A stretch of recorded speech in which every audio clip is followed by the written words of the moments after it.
The students burst into relieved smiles. None of them enjoyed being humiliated, either in battle or on their exam scores. And with a Fawley professor on each side, the duel was no longer an outright slaughter. However, a few sharp-eyed students noticed the subtle smirk on Professor Fawley's lips and felt an ominous chill run down their spines. Under Tewell's command, half of Gryffindor and half of Ravenclaw split into two evenly matched teams. At the center of the arena stood two identical figures, both appearing to be Professor Fawley, yet devoid of wands, capable only of basic spell work. For clarity's sake, they were labeled Professor A and Professor B. This was an advanced technique Tewell had learned from Dumbledore, how to imbue transformed objects with a rudimentary will. Combined with his own expertise in human transfiguration, he had created two artificial combatants. Though armed with his combat experience, they lacked true intelligence, reacting only according to preset conditions. Micromanaging them was out of the question. He had far too many papers to grade for that. With a flick of his wand, the ground softened, a protective golden membrane shimmered into place, and a burst of golden light exploded between the two teams. Bang! The duel had begun. The two professors immediately launched disarming spells at one another, but both were intercepted by hastily conjured shield charms. Their movements mirrored each other precisely, spells flying back and forth in an even exchange. But the students were struggling. Some had hoped to impress the real Professor Fawley with their skill, but even the spells cast by these fabricated duplicates were enough to push them to their limits. They could barely keep up, let alone stand out. And then, just when the students thought they were holding their ground, the two professors took a calculated step back. With practiced efficiency, Professors A and B blended into their respective student teams, using them as human shields. The students, confused by their retreat, suddenly found themselves in the crossfire, caught between two relentless storm fronts of magic. It was a massacre. Binding spells and disarming jinxes rained down mercilessly, catching students off guard. They were lifted off their feet, bound midair, or flung aside with controlled force. Tewell had, of course, accounted for safety. Each fallen student was immediately suspended in protective enchantments to prevent injury. "Professor, I just tripped on my own." One indignant student protested, kicking his legs helplessly. His complaint was swallowed by the chaos, barely noticed by his similarly suspended peers. "Give it up." Someone else tried, arguing they were rolling to dodge spells, and they still haven't been let down. A resigned voice muttered. Tewell, of course, heard none of it. Even if he had, he wouldn't have cared. Being left hanging was just part of the lesson. His attention was fixed elsewhere on their exam papers. And frankly, it was appalling. Combat relied on spellcasting skill, but textbook knowledge was just memorization. And yet, even that seemed beyond most of them. Perhaps the summer break had dulled their minds, or perhaps the previous professor had simply failed them. But either way, the results were dismal. Aside from a select few who had scored full marks, fewer than a third of the students had even passed. Tewell wasn't the type to ignore theoretical knowledge just because he excelled in practical magic. At Durmstrang, his expertise in dark arts defense was unmatched. Hogwarts didn't teach dark arts directly, so its students relied entirely on textbooks to understand them. And if they didn't even grasp that, how could they possibly expect to defend against them? Moreover, dark creatures, cursed artifacts, and dangerous magical plants all demanded thorough study. A proper defense required knowledge as much as reflexes. The growing cacophony of student complaints finally drew Tewell's gaze upward. There weren't many still standing. A quick glance at the roster confirmed that the last 3 standing students were the top scorers from the exam. Well, at least there was some good news. After a few more moments, Professor A, leveraging superior numbers, successfully disarmed Professor B. The battle was over. The victorious Team A immediately erupted into cheers, while Team B sulked, heads hung low. Meanwhile, the last 3 standing students remained unbound, their faces flushed from exertion. Sweat matted their hair, and their heavy breathing betrayed their exhaustion. They had lasted longer than the rest, but only because their so-called professor allies had subtly shielded them from the worst of the attack. Still, the exhilaration of survival was evident in their grins. Tewell's voice cut through the aftermath. Very good. Surprisingly good. Just like your performance on the exam papers. The sarcasm was razor-sharp. The students winced. Ravenclaw, for points. Gryffindor, too. He made no move to release the suspended students. Instead, he waved his wand to dispel residual spells and dismissed the two artificial professors. Professor, can I know my exam score? Cho Chang, one of the top scorers, asked hesitantly. Oh, of course. All three of you got full marks, Tewell said smoothly. He did have a soft spot for top students. Only 3 full marks. So tell me, what did you learn from this battle? Footwork, casting speed, self-protection, and teamwork. Eddie Carmichael responded confidently. Tewell smirked. Correct, but 0 points. Copying textbook definitions won't improve your actual combat skills. Eddie's face fell. I'm asking for your experience, Tewell continued. And that includes the students still dangling from the ceiling. Katie Bell, the only Gryffindor among the top scorers, hesitated before offering. When facing a strong opponent, you should still attack bravely? Tewell blinked. Classic Gryffindor. He considered for a moment, then gave a non-committal nod. Not entirely wrong. When facing a powerful opponent, strategy matters as much as courage. If you have an equally strong ally, your best course of action is to support them, create favorable conditions, provide cover, and ensure they can attack freely. Victory comes from coordination, not reckless charges. His wand flicked. For homework, I want an essay on battle tactics when supporting a stronger ally. No word limit. He smiled. Or, as I call it, the thigh-clutching strategy. A collective groan rippled through the students. Finally, he waved his wand and released the suspended students. They dropped to the floor, rubbing their sore limbs, still chattering excitedly about the fight. Also, Tewell's voice rang out, cutting through their relief. Considering how abysmal your fundamental knowledge is, we will have a quiz before every class from now on. Except for the 3 full-score students. Silence. The joy vanished in an instant. Stunned expressions turned to horror. Tewell smirked, savoring the despair. Welcome to Defense Against the Dark Arts. Classes proceeded as usual, and in the following days, Tewell continued his teachings, separately instructing the 2nd and 3rd year students. Soon enough, the young wizards in both grades were practically vibrating with enthusiasm, as if they had been injected with pure adrenaline, eager to apply magic in combat. This fervor quickly spread throughout the school. Though other students couldn't attend Tewell's classes directly, they could still learn from their 2nd and 3rd year peers. As a result, the entire castle became steeped in a dueling culture. After class, students could be seen brandishing their wands, practicing spells at every opportunity.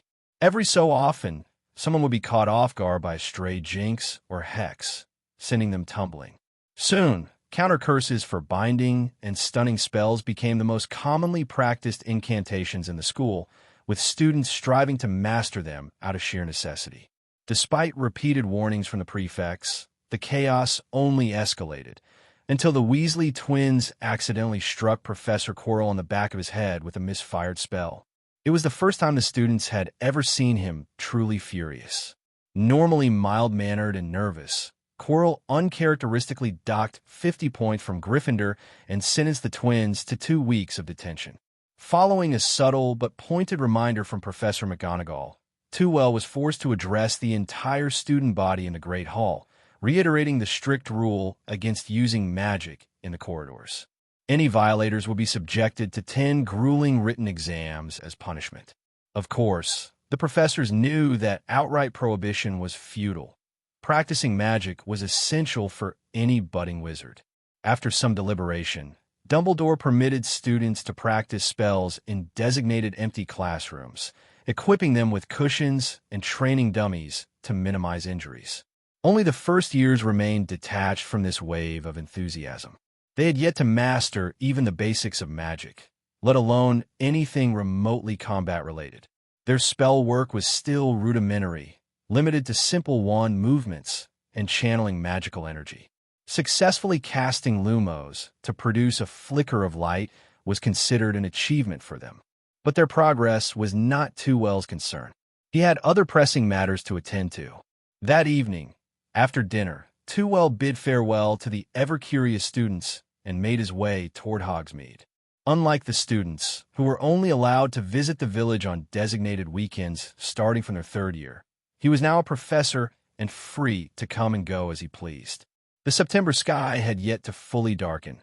Twilight lingered, casting long shadows across the path.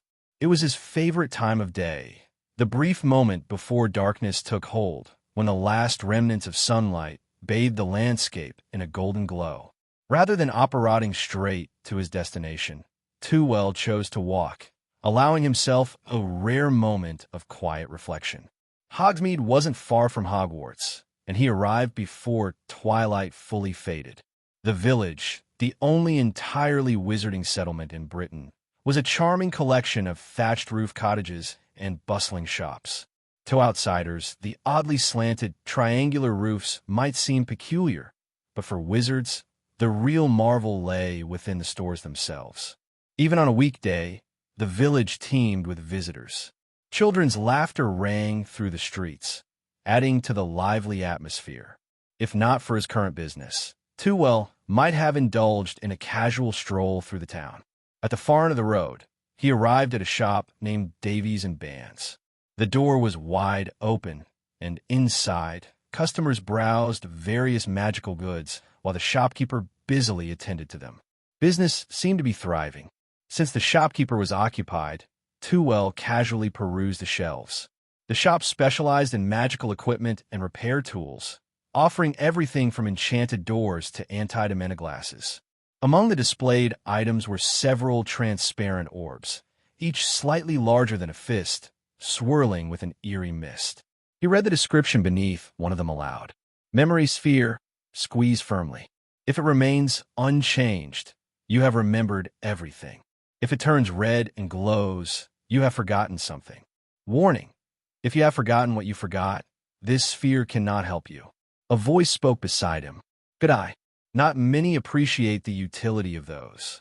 Turning, Tewell found himself facing a bespectacled man with an honest expression and a practiced smile. I'm Bands, the manager of this shop. He introduced himself, gesturing to another man across the room. That's my brother, Davies. We run this place together. Tewell glanced over. The two bore a striking resemblance, though Bands had glasses and carried himself with a more refined demeanor. First time here? Bands asked curiously. With wizards being relatively few in number, he prided himself on recognizing new faces. Yes, and my first time in Hogsmeade as well, Tewell replied evenly. Looking for anything specific, or just browsing?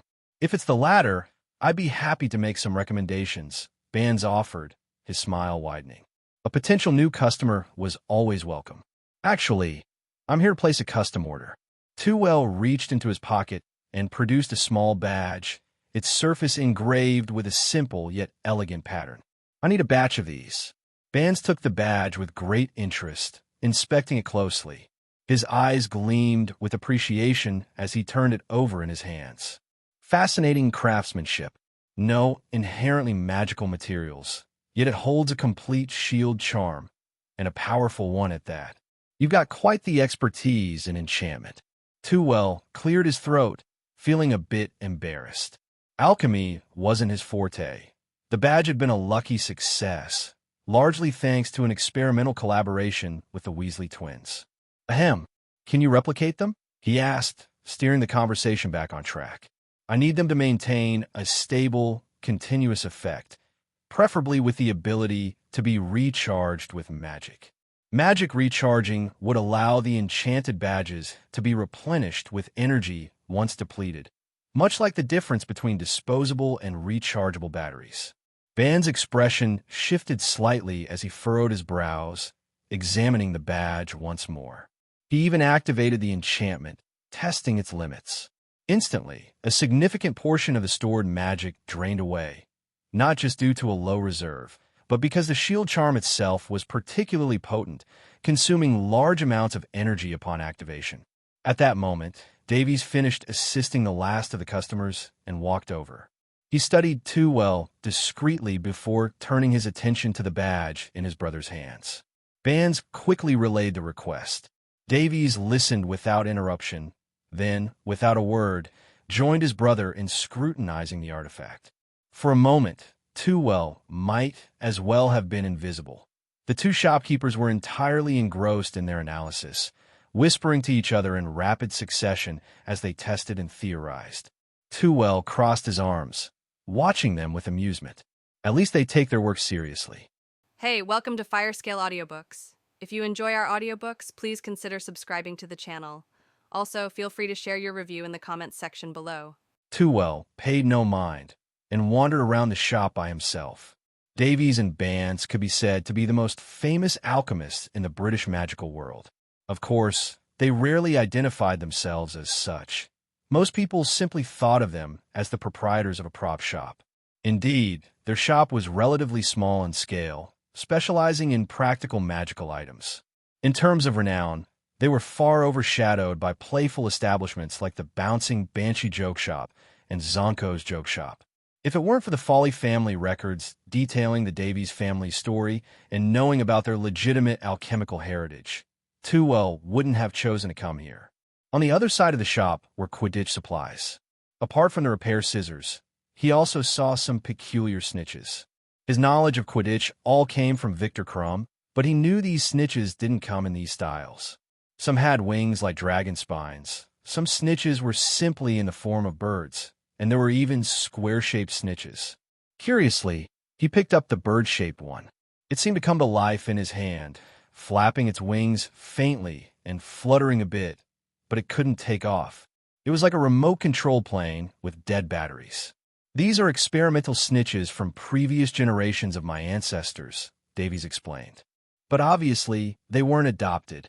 Davies and Bance's discussion ended, with Bance tidying up the merchandise in the shop while Davies approached Tewell. "Customer, I need to know your identity." Davies indicated the badge in his hand. To produce these kinds of items on a large scale, besides the Ministry of Magic, I can't think of any legitimate organization that would need them. The Anti-Dark Arts Alliance, perhaps. Tewell knew what he was referring to, the Anti-Dark Arts Alliance, an organization against dark magic. However, in reality, members rarely had close contact with each other. It was more like a loose alliance. But the wizards within did indeed have means of identifying dark magic, and Tewell had no intention of provoking them. "Allow me to introduce myself," Tewell bowed to Davies. "Tewell Fawley, Defense Against the Dark Arts Professor at Hogwarts. These items are for my students." "Ah," Davies drew in a sharp breath. "Are you the new professor from Durmstrang?" "Oh," Tewell was somewhat surprised. "You know me?" Davies suddenly felt a stiffness in his body, but it only lasted for a moment. Of course, he couldn't help but flash a somewhat flattering smile. "The Fawley family's reputation is well known to us, and besides, Hagrid often joins us for drinks and cards." Tewell shrugged casually. "In that case, can you handle this batch of badges?" He understood Davies's concerns. If these badges were used by an illegitimate organization for illicit activities in the magical world, they would certainly face criticism. Concerns from the side of justice were always a bit more prominent. If it was the Nocturne Alley crowd, as long as they had the money, they could get anything done. If it's you, then of course, there's no problem. "How many do you need to make?" Davies respectfully handed back the badge. The Fawley family had produced a minister for magic, and it just so happened that Tewell's grandfather was that minister, albeit with a somewhat failed political career lasting only 10 years before stepping down. But it was still a prominent pure-blood family. Tewell estimated it. There were 80 students in 1 year, so for 3 years, that would be 240 badges. Although the first year wouldn't need them yet, early preparation wouldn't hurt. "I'll need 240 badges. You can provide them in 3 installments, giving me 80 each time." A big deal indeed. Davies's eyes lit up instantly. As for whether Tewell could afford it, you underestimated the resources of a pure-blood family if you doubted it. Even if they were as poor as the Weasley family, their ancestors had been wealthy. I do need some time for production. According to the schedule, the first batch will take about 2 months, but it'll be faster once we get the hang of it, Davies said excitedly. The minute would be November, even earlier than Tewell's teaching plan. He simply nodded in agreement. After discussing some details, Tewell left 80 galleons behind and departed. 1 galleon each, totaling 240 galleons. Not expensive, just 2 months' salary for Tewell. Indeed, quite cheap for him. And it was a way to get acquainted with Davies and Bance, these 2 alchemists. The largest alchemy research center in the world is in Egypt, so most alchemists are there. The only ones available in Britain are these 2 brothers.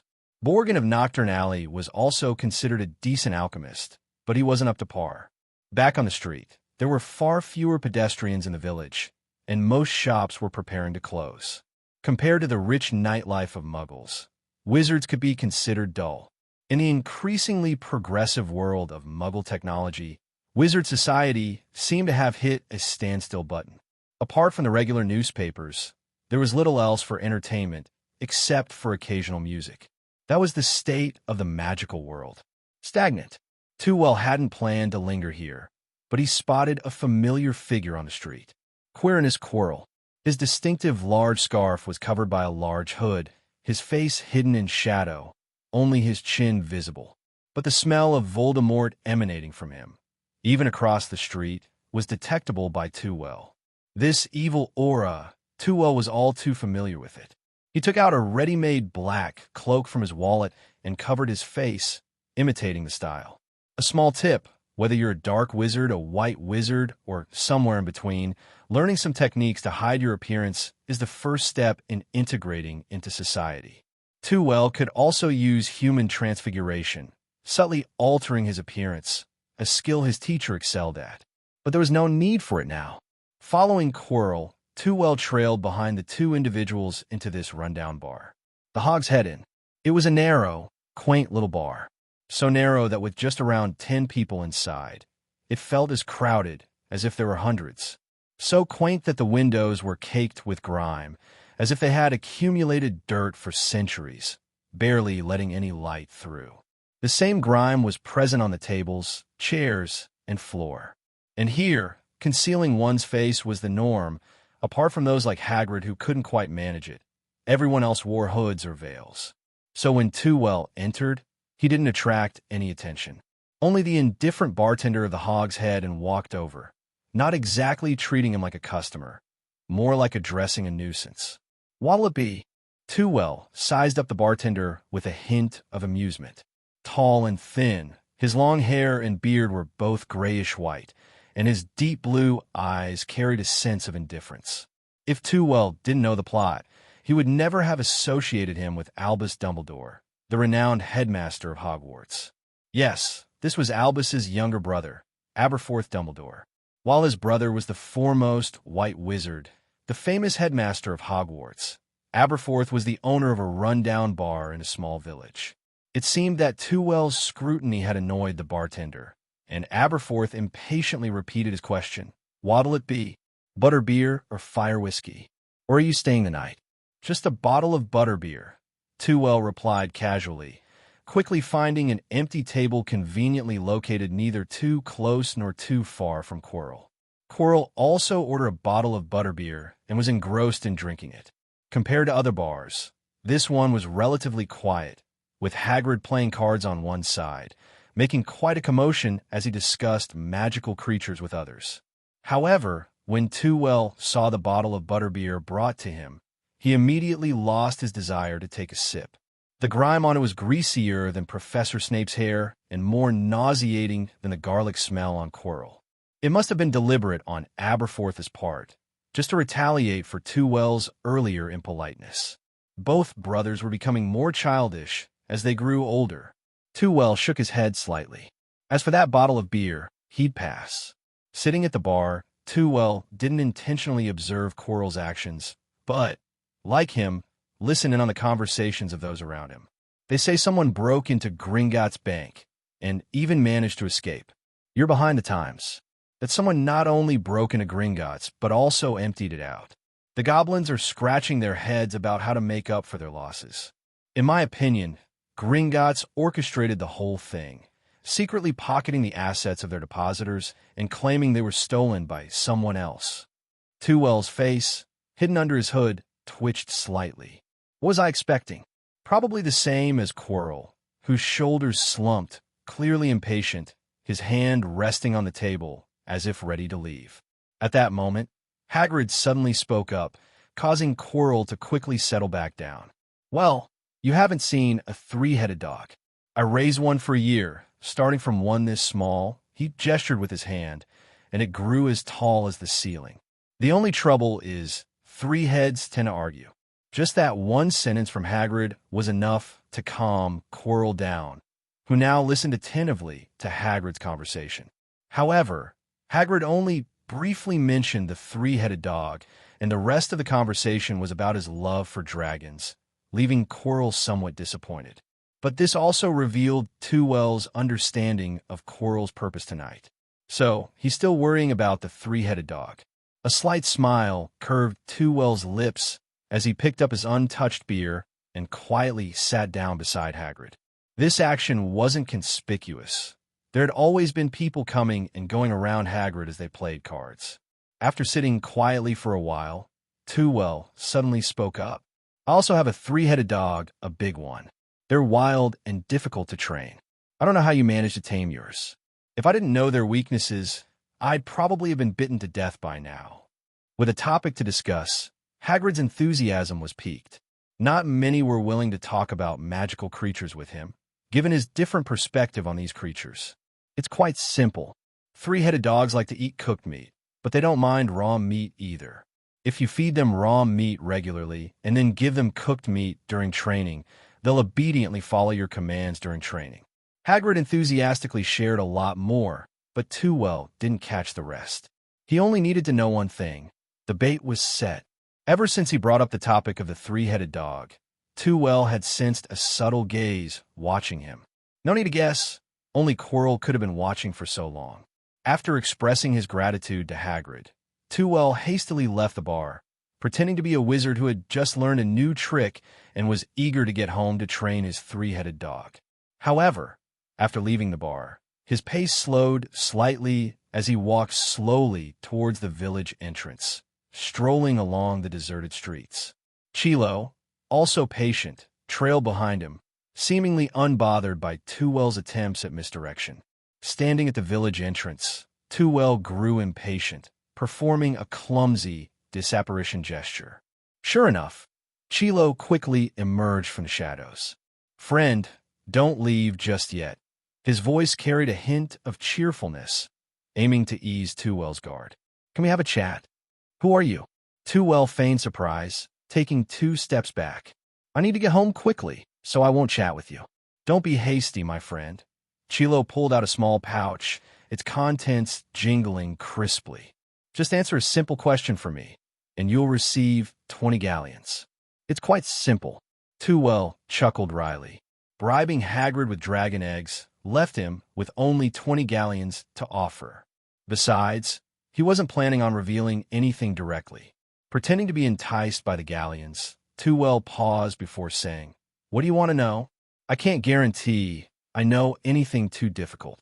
It's simple, just tell me what the weak point of a three-headed dog is." Chilo tantalizingly shook the pouch of money. Tewell crossed his arms, mockingly replying, "That's not an easy question.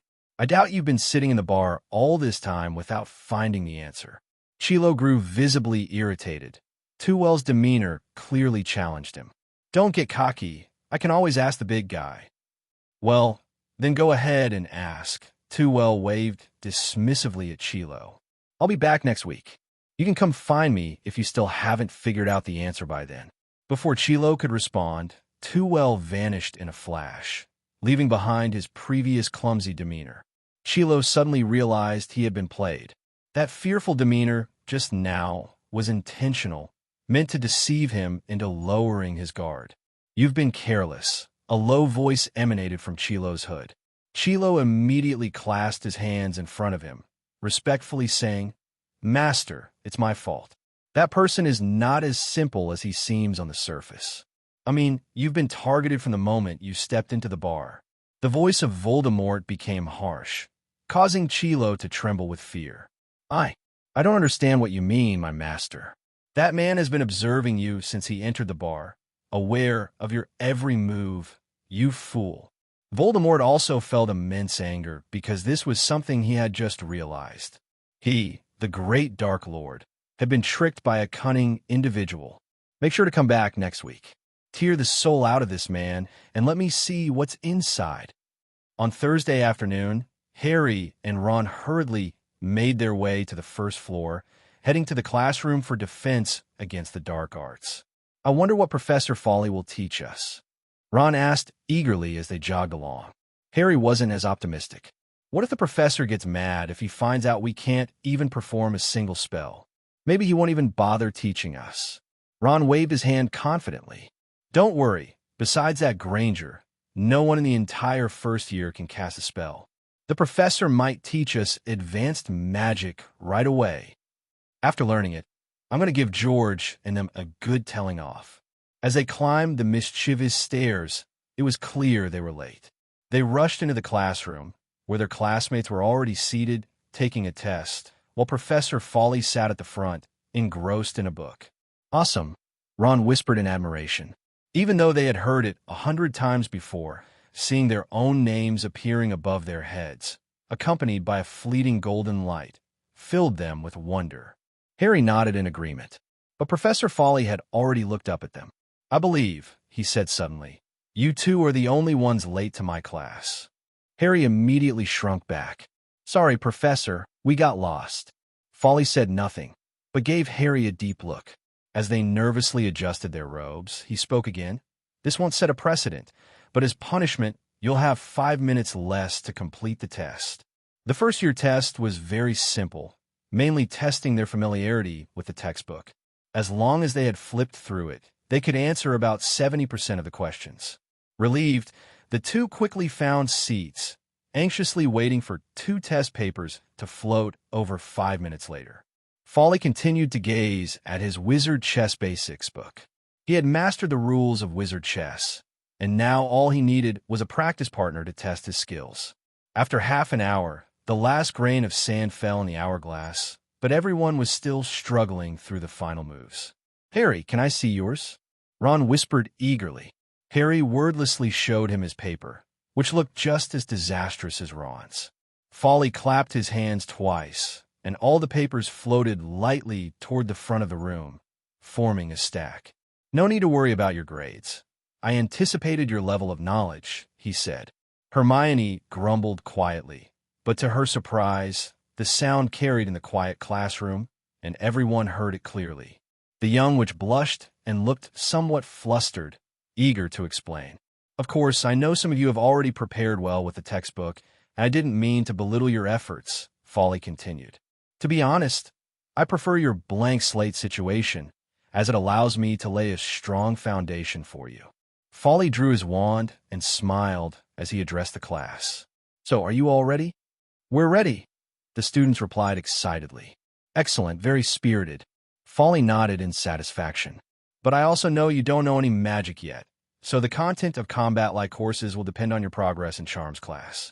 Until then, you'll mainly engage in theoretical study. The class's energy plummeted like a roller coaster. All right, before we delve into the formal content of the course, you need to learn a little trick. Fawley led them to an open space, where he casually emitted 3 beams of light in red, green, and yellow toward the white wall behind the classroom. This is a simple little trick.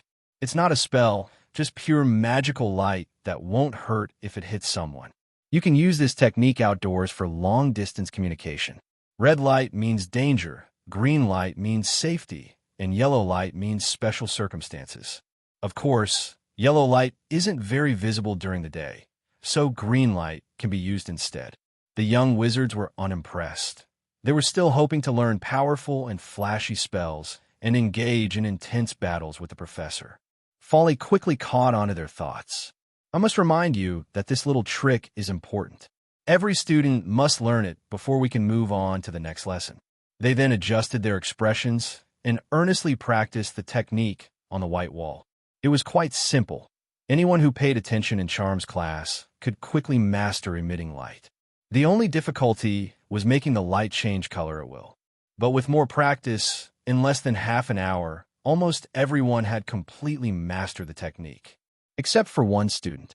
Mr. Longbottom, you seem quite nervous. Fawley tried to make his voice as gentle as possible, but it still startled the round-faced boy. His hand trembled, and his wand slipped, only to be swiftly caught by Fawley before it hit the ground. The students who had already mastered the technique noticed the situation and quietly teased Neville Longbottom. Neville became even more nervous, sweating on his forehead and unsure where to put his hands, not even accepting the wand Fawley offered. Have you all mastered it? Fawley glared at the group of idle students. Come on, don't be nervous, he reassured Neville. Casting spells for us wizards is as simple as breathing.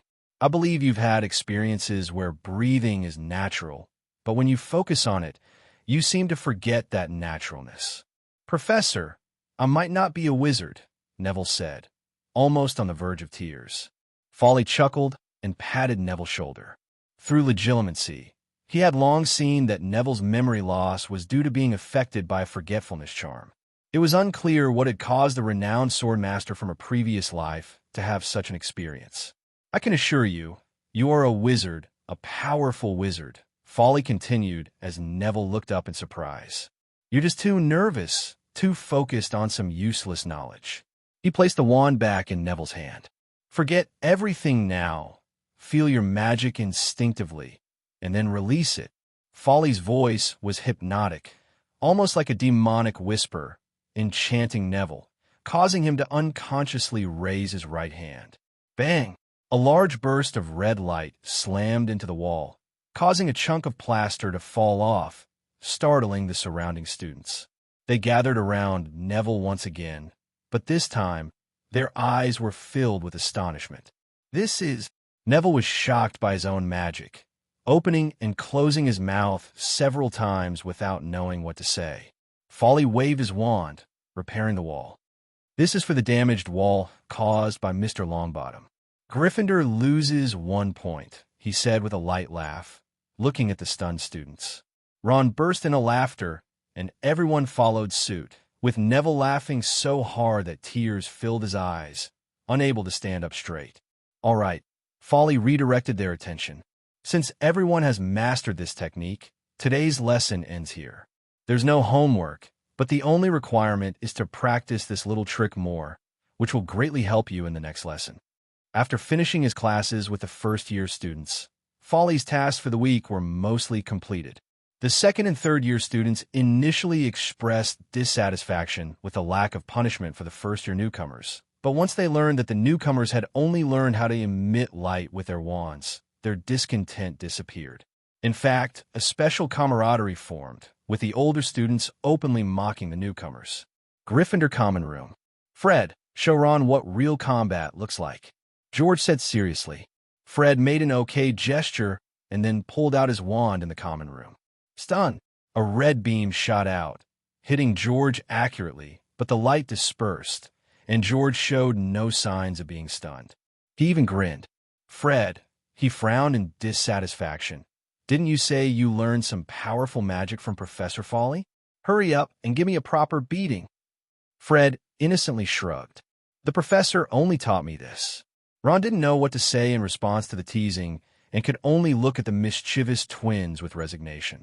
Harry, on the other hand, found it all amusing, laughing foolishly without realizing they were mocking him. Oh, come on, you've been playing this trick all day, pretending to be hit one moment and then pretending nothing happened the next. Hermione snapped, closing her textbook impatiently. Didn't the professor assign you homework? Get on with it. George and Fred exchanged glances, then turned back, grinning widely.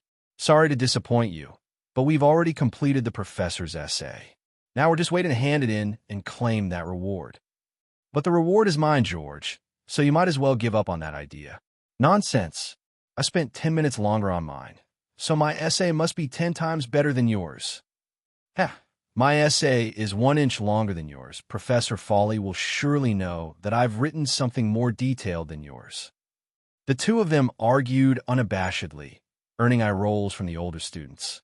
Professor Fawley's reward had already become the hottest topic in the castle, and everyone was curious about what it could be. "I think it's private mentoring sessions with the professor," speculated a dreamy-eyed senior witch. Of course, this was just wishful thinking on the witch's part. Currently, the most plausible theory was that it could be a magical item or a special spell. But whatever it was out of their reach, as only third-year students had been promised the reward. Hermione shook her head in resignation. She had also looked forward to the reward, thinking she could compete for it after completing her homework, only to find out it had nothing to do with first years. Glancing at the time, with only an hour left until curfew, she hastily packed her textbooks and rushed out. "Where are you going?" Ron asked, confused. "To practice." The next moment, Hermione's figure and voice disappeared simultaneously from the common room. "What's the point of practicing that thing? No matter how skilled she gets, she won't be able to turn a light into magic," Ron muttered quietly. However, with the popularity of combat training, it wasn't easy to find a practice room on weekends.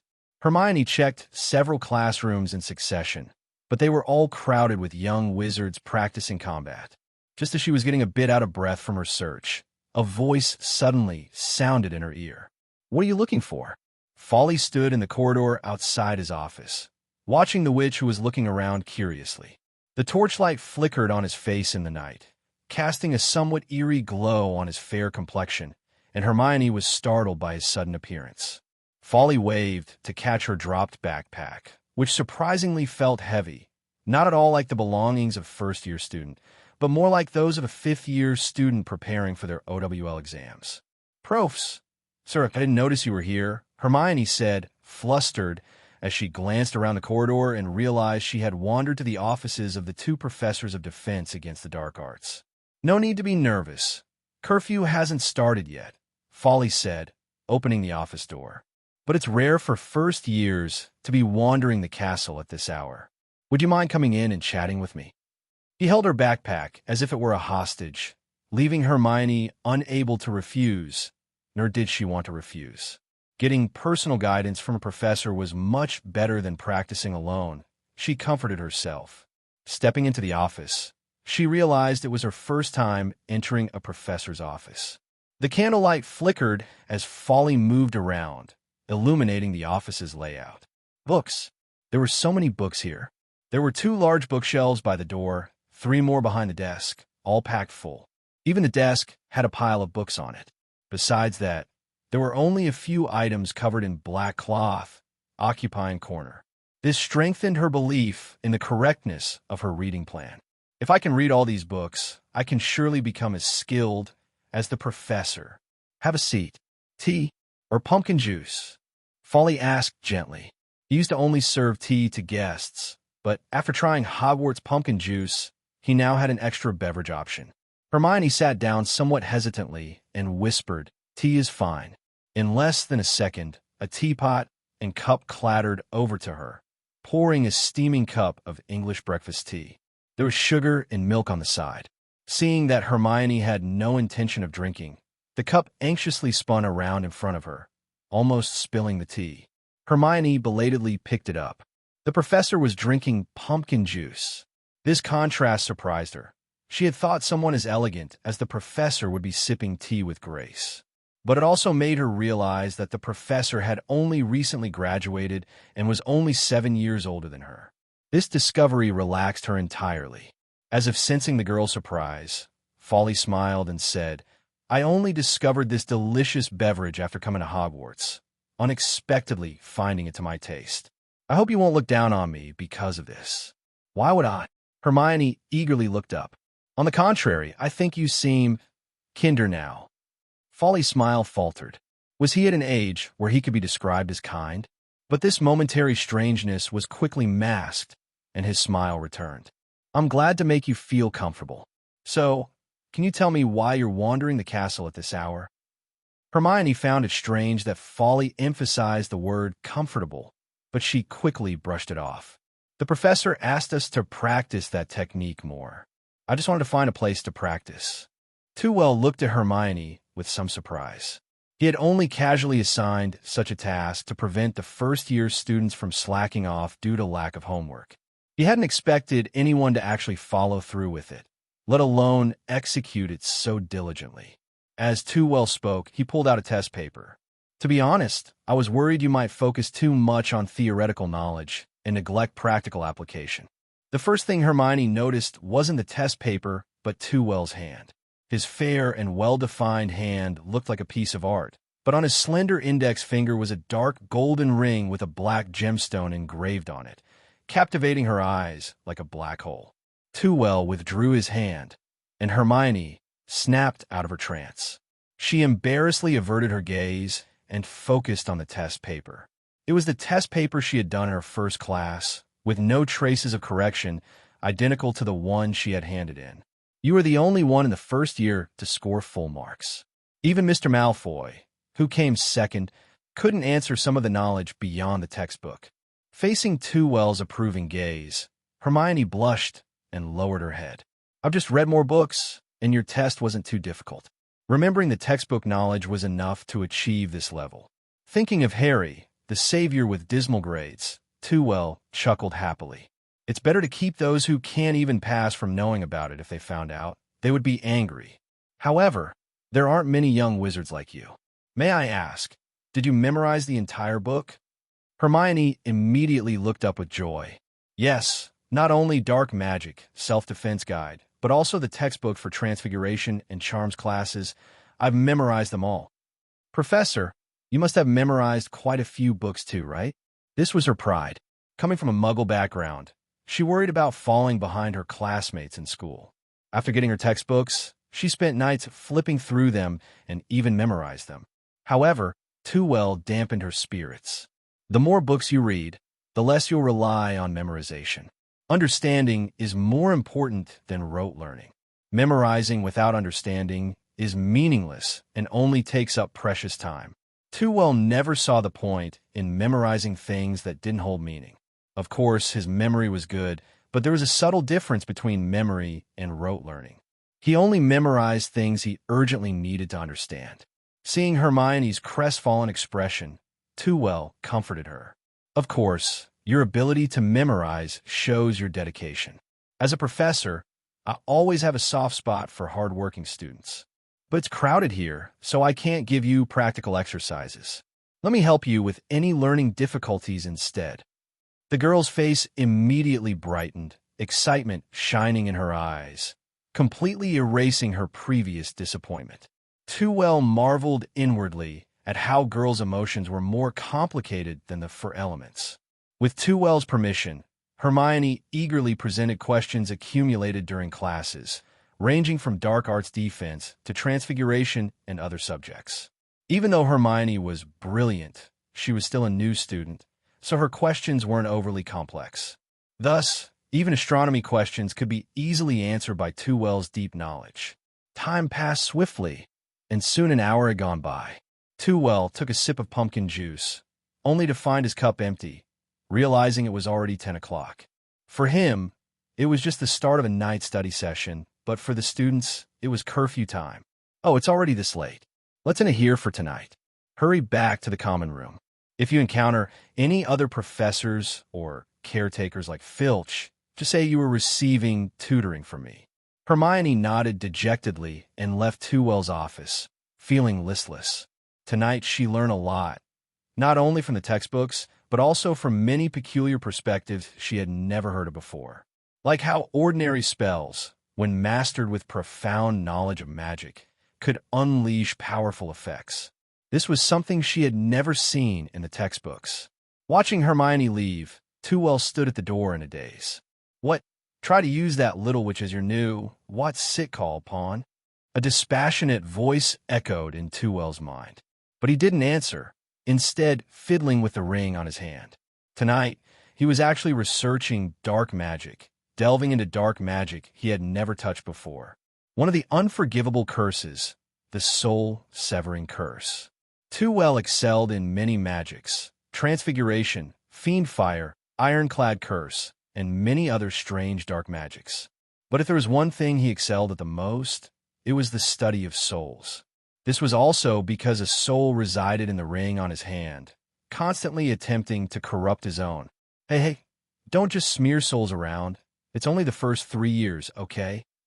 Voldemort hastily retorted, uninterrupted. Ever since you learned the occlumency, you've been studying me in return. In any case, his study of souls had reached an unparalleled level.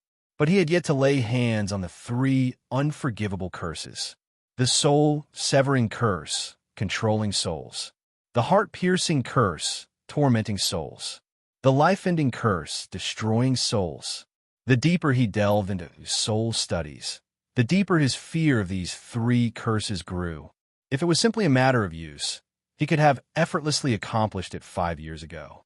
But throughout history, no one had ever been able to master these 3 curses. Wizards had developed countless advanced applications of magic. Yet these 3 curses remained just that, curses merely used, not mastered. There's nothing the killing curse can't solve, except for 2 things, Voldemort rambled on. I really wonder what you've encountered to have your mind so thoroughly corrupted. Yes, before Hermione arrived tonight, Tewell had been researching the soul-severing curse. Researching dark magic required guarding one's own mind against corrupting influences, or else one would become a slave to dark magic. So, he habitually found a pawn for himself, providing a channel for mental relaxation during breaks from studying dark magic.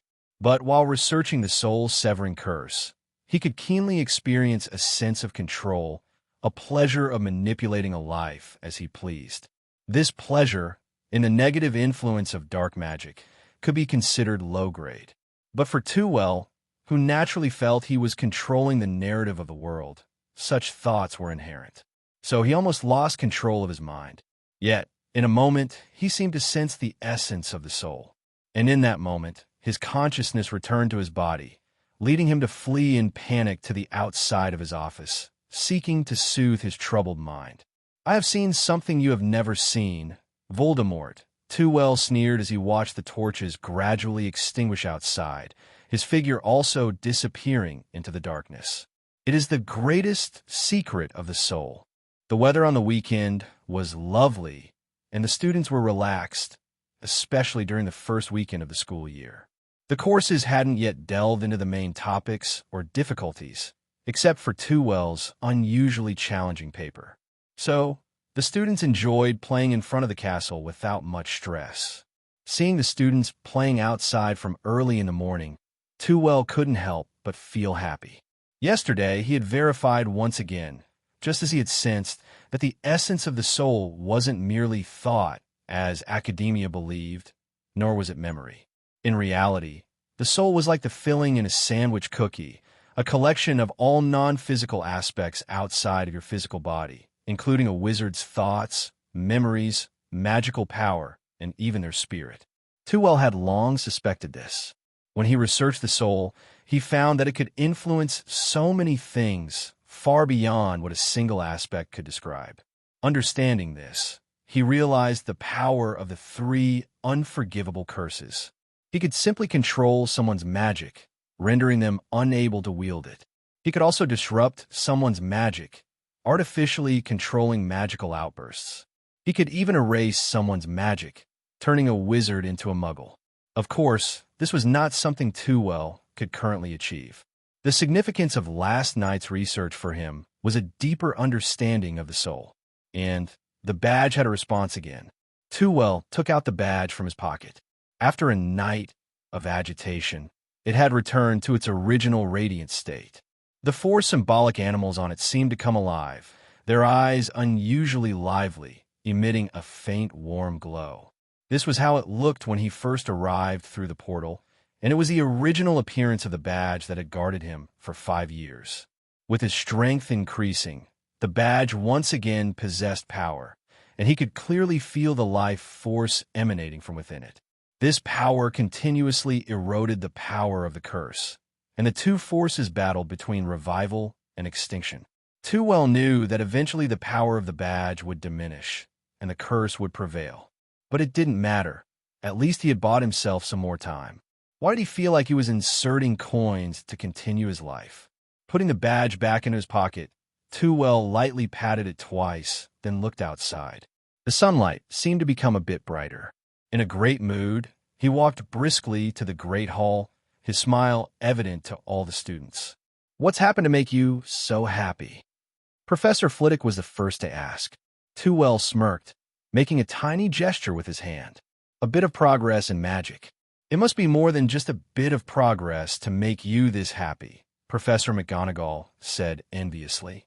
For someone of her level, the possibility of further progress in magic was slim.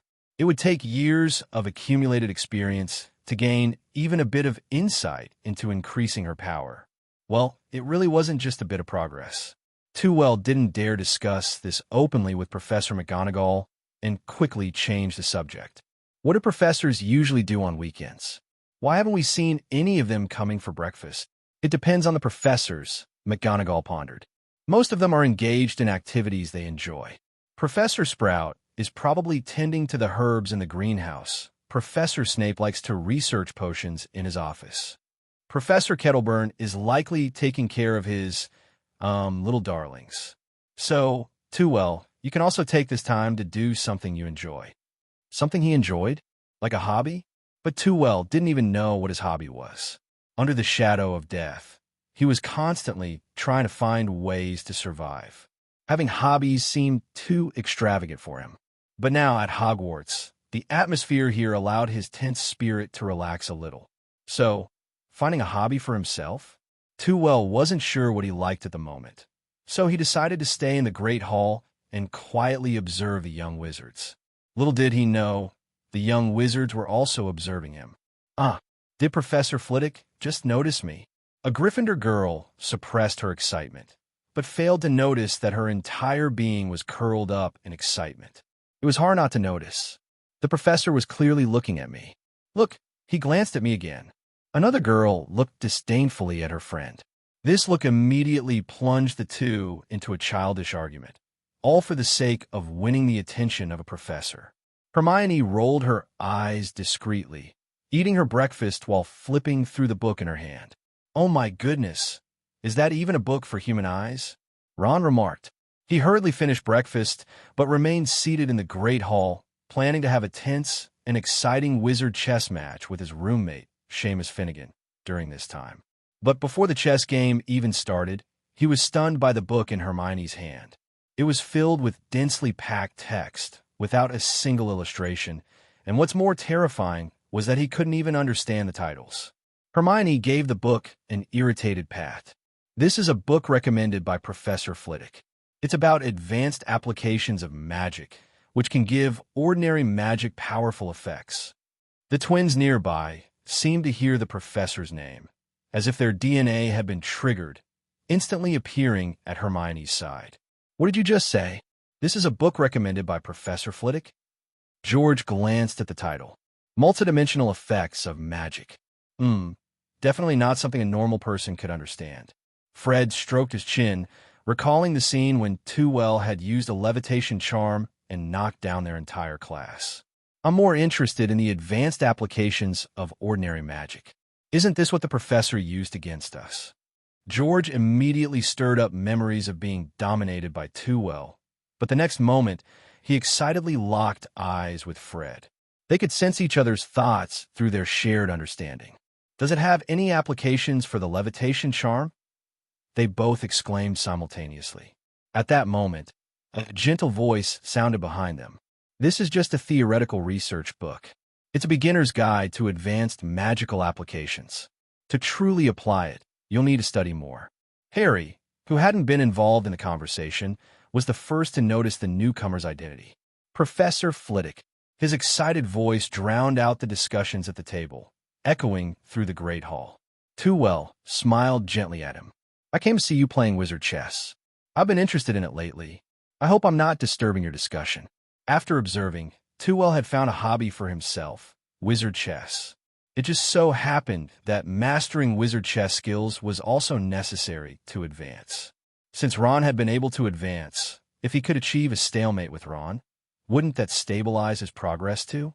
Of course, everyone didn't refuse, and they all made room, giving Tewell a VIP viewing seat. Soon, A circle of curious young wizards surrounded them. Ron and Seamus, who were playing chess, became nervous, their hands trembling as they set up the pieces. It was their first time playing under a professor's gaze, especially one who was resting his chin on his hand, eagerly watching them. "Why aren't we starting?" Tewell glanced at the two. "Am I making you uncomfortable here?" George slapped Ron's shoulder, causing him to lean sideways. "Of course not, Professor. We'd love for you to stay here." George looked at Ron again, his tone carrying a hint of threat. "Isn't that right, Ron?" Tewell chuckled at the scene, realizing his presence was putting pressure on them. "How about this? I could prepare a little gift for you. Whoever wins gets it." Tewell placed the badge on the table, handing it to the middle of Ron and Seamus. It was an enhanced version of the ironclad charm badge, capable of withstanding attacks from ordinary wizards for at least 10 minutes, and even deflecting certain deadly curses to some extent. Everyone's attention was instantly drawn to the badge. Although the design on it was, well, very rudimentary, they didn't underestimate it since it was presented as a gift by Professor Tewell. However, judging solely by its appearance, they couldn't make much sense of it. Glancing at the badge, Ron and Seamus suddenly relaxed, even igniting with a fiery determination as they exchanged glances. Even giving commands to the chess pieces carried a scent of gunpowder. Wizard chess is essentially regular chess, but the pieces can move on their own. They obey the commands of the players. Of course, if the player is easy to bully, then the pieces won't behave obediently. That's a trap. Can't you see it? The queen is mighty. Please continue to charge forward. Your most loyal servants will always be your shield. Enough said, with my granny leading. We can all win. Jokes aside, the pieces still obeyed commands in the end, but Seamus's skills were indeed not as good as Ron's, and he lost decisively after 20 minutes. Amidst the excited or disappointed gazes of the onlookers, Tewell handed the badge to Ron. This badge is inscribed with a powerful ironclad charm, capable of helping the wearer resist many spells, including some deadly ones. There was an instant uproar, and everyone's eyes on the badge became fervent. Whether it was because he received the badge or because it was the first time he received so much attention, Ron's face turned red, with blushes creeping up his ears and neck. "Show us how it works, Ron." The Weasley twins couldn't wait to get to Ron's side, their eyes fixed on the badge in his hand. A reminder, the badge's magic is limited. It can be used only twice before the magic inside is exhausted, turning it into an ordinary badge. Tewell's words were like a bucket of cold water, instantly dampening everyone's enthusiasm. "So, take good care of it. Although I hope you never have to use it. It can save your life in critical moments." Tewell winked at Ron and, while everyone was still in shock and disappointment, strode out of the hall. The Gryffindor table was already crowded because of his presence, and after news of the badge's effect spread, even more young wizards gathered to watch.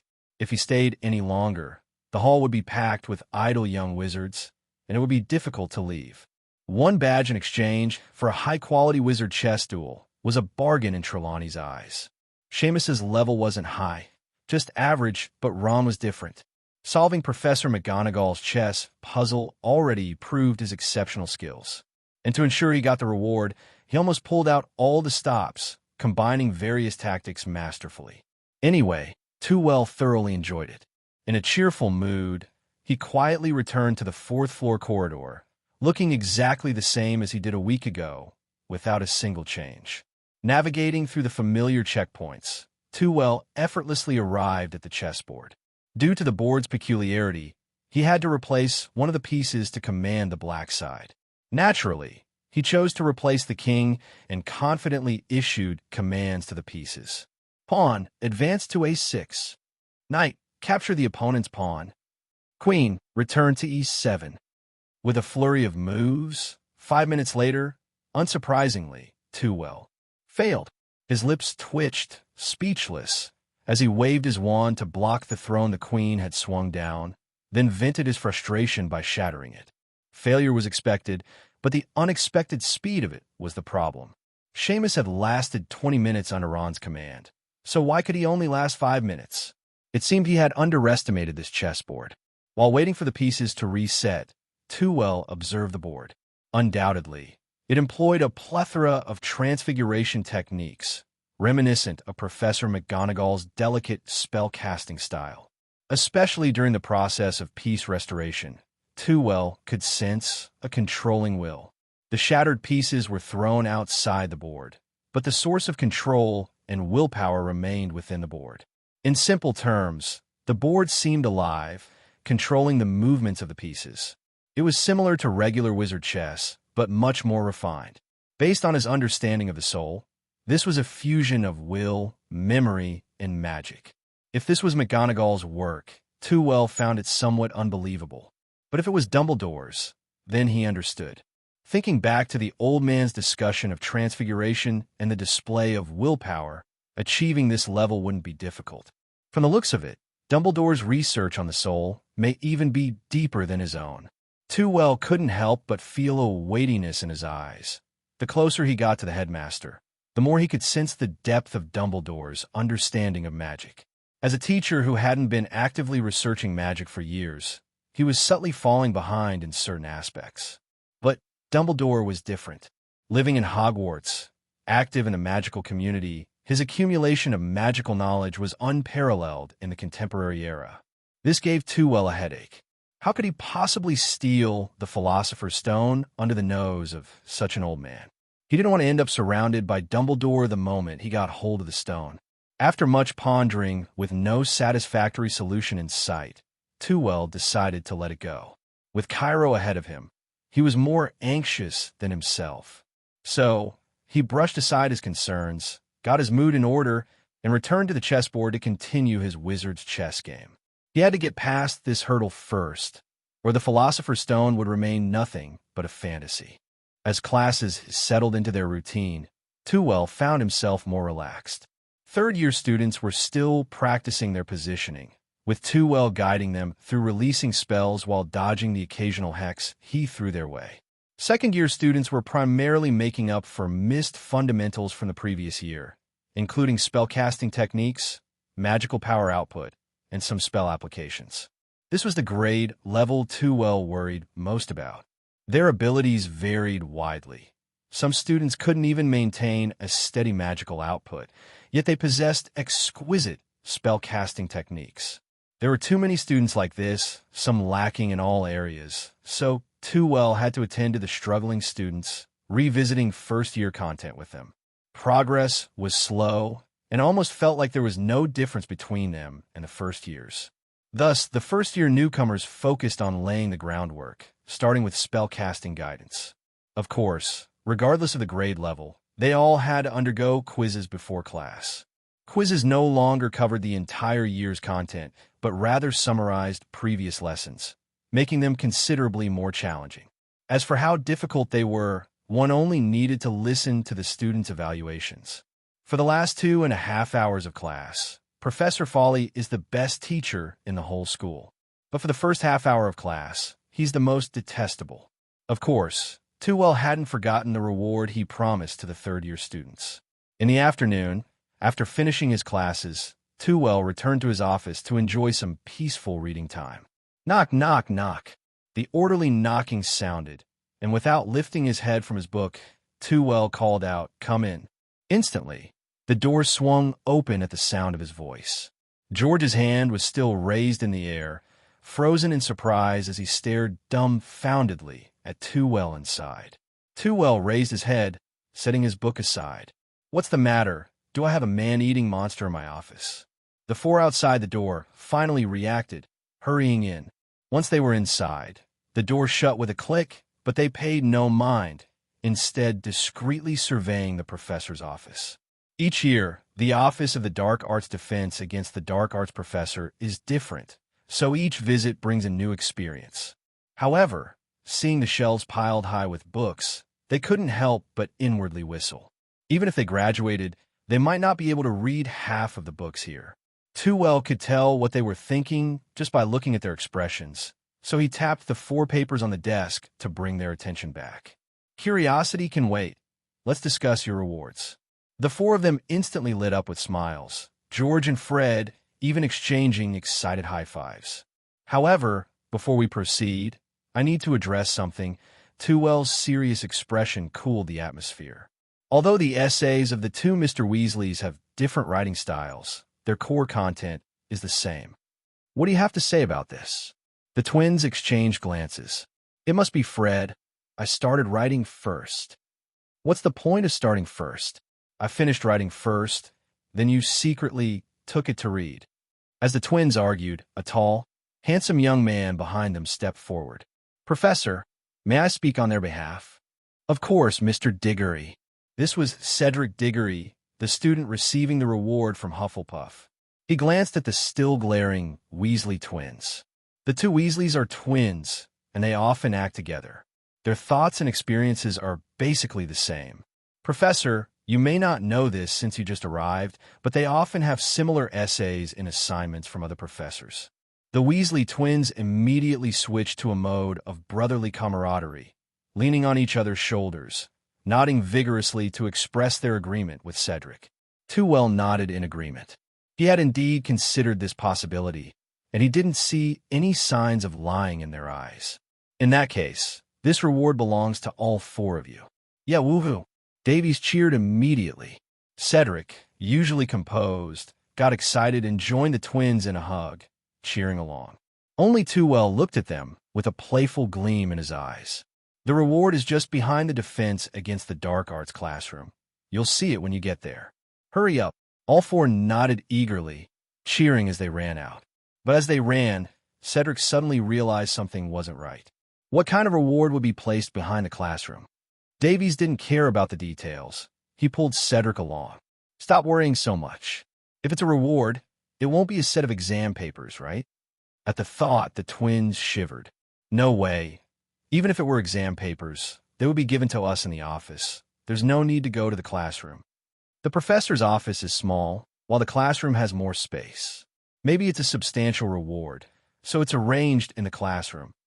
Everyone relaxed, except for Cedric, who still harbored some doubts. They jogged to the defense against the dark arts classroom on the ground floor. There were many young witches and wizards bustling around, but this classroom wasn't for their magical practice. Its door was tightly shut. Davies knocked on the door, perplexed. Did the professor forget to give us? Creak. The door opened automatically, revealing the darkened classroom inside. "We must learn this spell, and it would be great if we could lock the door. Then Mom couldn't just barge into our room whenever she wanted." George grumbled. Mrs. Weasley often entered and confiscated their contraband, causing them significant losses. "Trust me, Moms always find a way to get into our rooms," Davies quipped, feeling their pain. As they entered the classroom, the candles lit up automatically with their footsteps, illuminating the space. Fred wanted to marvel at the professor's arrangement, but when he saw the figures shrouded in black cloth, he was speechless. 3 others had their mouths agape, but no words came out. They had heard about the fake professors for second years, rumored to be incredibly lifelike. However, they only appeared in the second year's first class, so the third years had never seen them. But seeing this, they all felt an ominous premonition. There's a piece of parchment with writing on it over there. Let's take a look first. It might not be what we think it is." Cedric pointed to the parchment attached to the chest area of the black cloth. With trembling hearts, they cautiously approached, afraid that the figure might suddenly pull out a wand and cast a spell on them. "This is your reward, a personalized training partner for 1 month. Just say 'start' to him, and you could try to battle him," Cedric read aloud after they finished reading the note. After reading the note, a sudden feeling arose in their hearts. Oh, it seems like they've fallen into a trap. Tewell still didn't know what Cedric and the others were thinking. After dinner, he set out once again on the path to Hogsmeade. Tonight was the day he and Quirrell had agreed upon. Pulling his hood over his head once more, Tewell strolled into the Hogshead Inn. It was as dingy and crowded as ever, filled with all sorts of wizards just past dusk. Many wore hoods, but none stood out quite like Quirrell. He lounged conspicuously in the center, emanating an aura of simmering anger. Despite his stillness, no one dared disturb his sour mood. Even the bartender hesitated to approach him. Quirrell wasn't exactly angry. Even the Dark Lord had slipped up, so it was normal for him to make mistakes too. It's just that the Dark Lord had been quite furious lately, unable to figure out how to deal with Fluffy despite several attempts. If it came to a showdown, he was confident he could handle the three-headed dog, but one wrong move could escalate things significantly. It was the fourth floor of the castle after all, with Dumbledore above and the professors below. Making a scene would be difficult to explain to any of them. So, even though he knew he might be taken advantage of tonight, he had to sit tight and wait for that bastard to come over. "You're early. Have you had dinner?" Tewell asked, unfazed by Quirrell's menacing gaze that even the hood couldn't hide, casually taking a seat opposite him, as if it were just an ordinary chat between old friends. Quirrell placed his right hand on the table, tapping it rhythmically with his fingernails, tried to exert some pressure on Tewell. "I've been looking forward to this meeting for a long time," he said, gritting his teeth. Tewell smiled lightly and turned to Aberforth, who was approaching from behind, saying, "A bottle of butterbeer for me and the gentleman across from me." Aberforth glanced at him deeply before replying coolly, "And for you?" Thinking of last week's butterbeer, Tewell quickly shook his head. "I'll pass." Quirrell couldn't help but laugh. Tewell was showing off again. To be able to sense someone behind him in such a noisy environment, whether it was keen observation or simply strong magical perception, was not something an ordinary wizard could do. At least, he couldn't before being possessed by the Dark Lord. But now, with the Dark Lord's help, Chilo didn't care about such petty tricks. If Tewell knew what he was thinking, he would probably roll his eyes directly. "You're playing tricks on me yourself." After the small interlude, as soon as Aberforth left, Quirrell couldn't wait to say, "Name your price. Tell me the weakness of the three-headed dog. This kind of deal, nobody but me would make with you." "I thought you'd choose to ask the big guy. He seems easier to communicate with than me," Tewell retorted sarcastically, implying that only he would straightforwardly provide an answer to such a question. Quirrell paused for a moment. "That's even better. One buyer, one seller. As long as your price is reasonable, I don't mind paying you now." Tewell immediately raised a finger and shook it in front of him. "No, you can't afford what I'm asking for right now." "Can't afford it?" Quirrell laughed again, the loud snort reaching Tewell's ears clearly. He raised his other hand, holding a black bag, casually tossing it in front of Tewell, making a dull thud as it landed. It seemed heavy. 10 times the price of last week. There are 200 galleons here, enough to buy your life." At that moment, Aberforth came with a bottle of butterbeer, slamming it heavily in front of Quirrell. "1 galleon? Are you out of your mind?" Quirrell's incredulity was palpable even under the hood. "1 galleon for this bottle of beer? Why don't you just rob Gringotts?" Aberforth snorted disdainfully. Back in early August, some idiot tried to rob Gringotts and failed. Now he's still wanted. How can there be comfort in providing a place for black market transactions here? Quirrell was speechless, his mouth twitched slightly. For a moment, he didn't know how to retort. Thankfully, he wore a hood, so no one could see his embarrassed expression. But Tewell couldn't help but chuckle at Aberforth's words, whether he realized Chilo's identity or just unintentionally came up with such a remark. Seeing Aberforth's outstretched hand, Tewell took out a golden galleon from his pouch and gently placed it on Aberforth's palm, satisfying him. "Now you've only got 199 galleons left. Tell me the answer, or you won't leave this place today," Quirrell said sternly. Tewell simply pushed the pouch back. "As I said, you can't afford my price right now." Bang! Quirrell slammed his hand on the table, creating a loud noise that caused the wizards in the bar to stop and look strangely at them. While there were many black market transactions at the Hogshead Inn, it was the first time they had seen such a heated argument.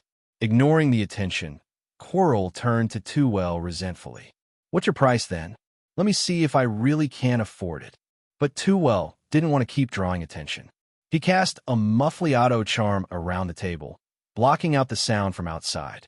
Afterward, he extended a finger again, but this time, instead of shaking it, he wrote 2 words in the air about half an inch above the table surface. "Philosopher's Stone."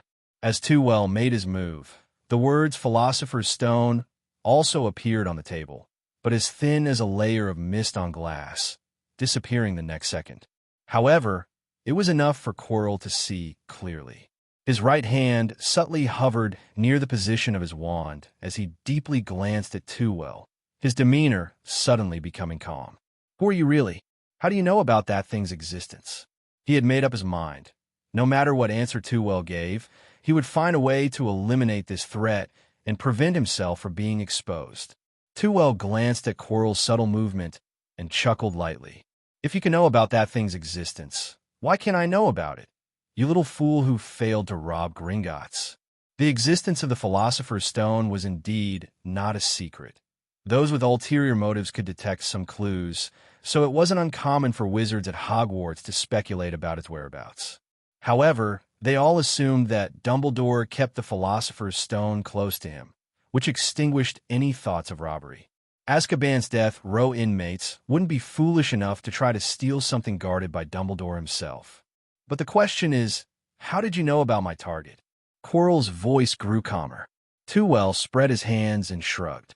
"Of course, I deduced it from various clues." Then, leaning forward until he was less than 5 inches from Quirrell, he whispered softly, "Isn't that right, Professor Quirrell?"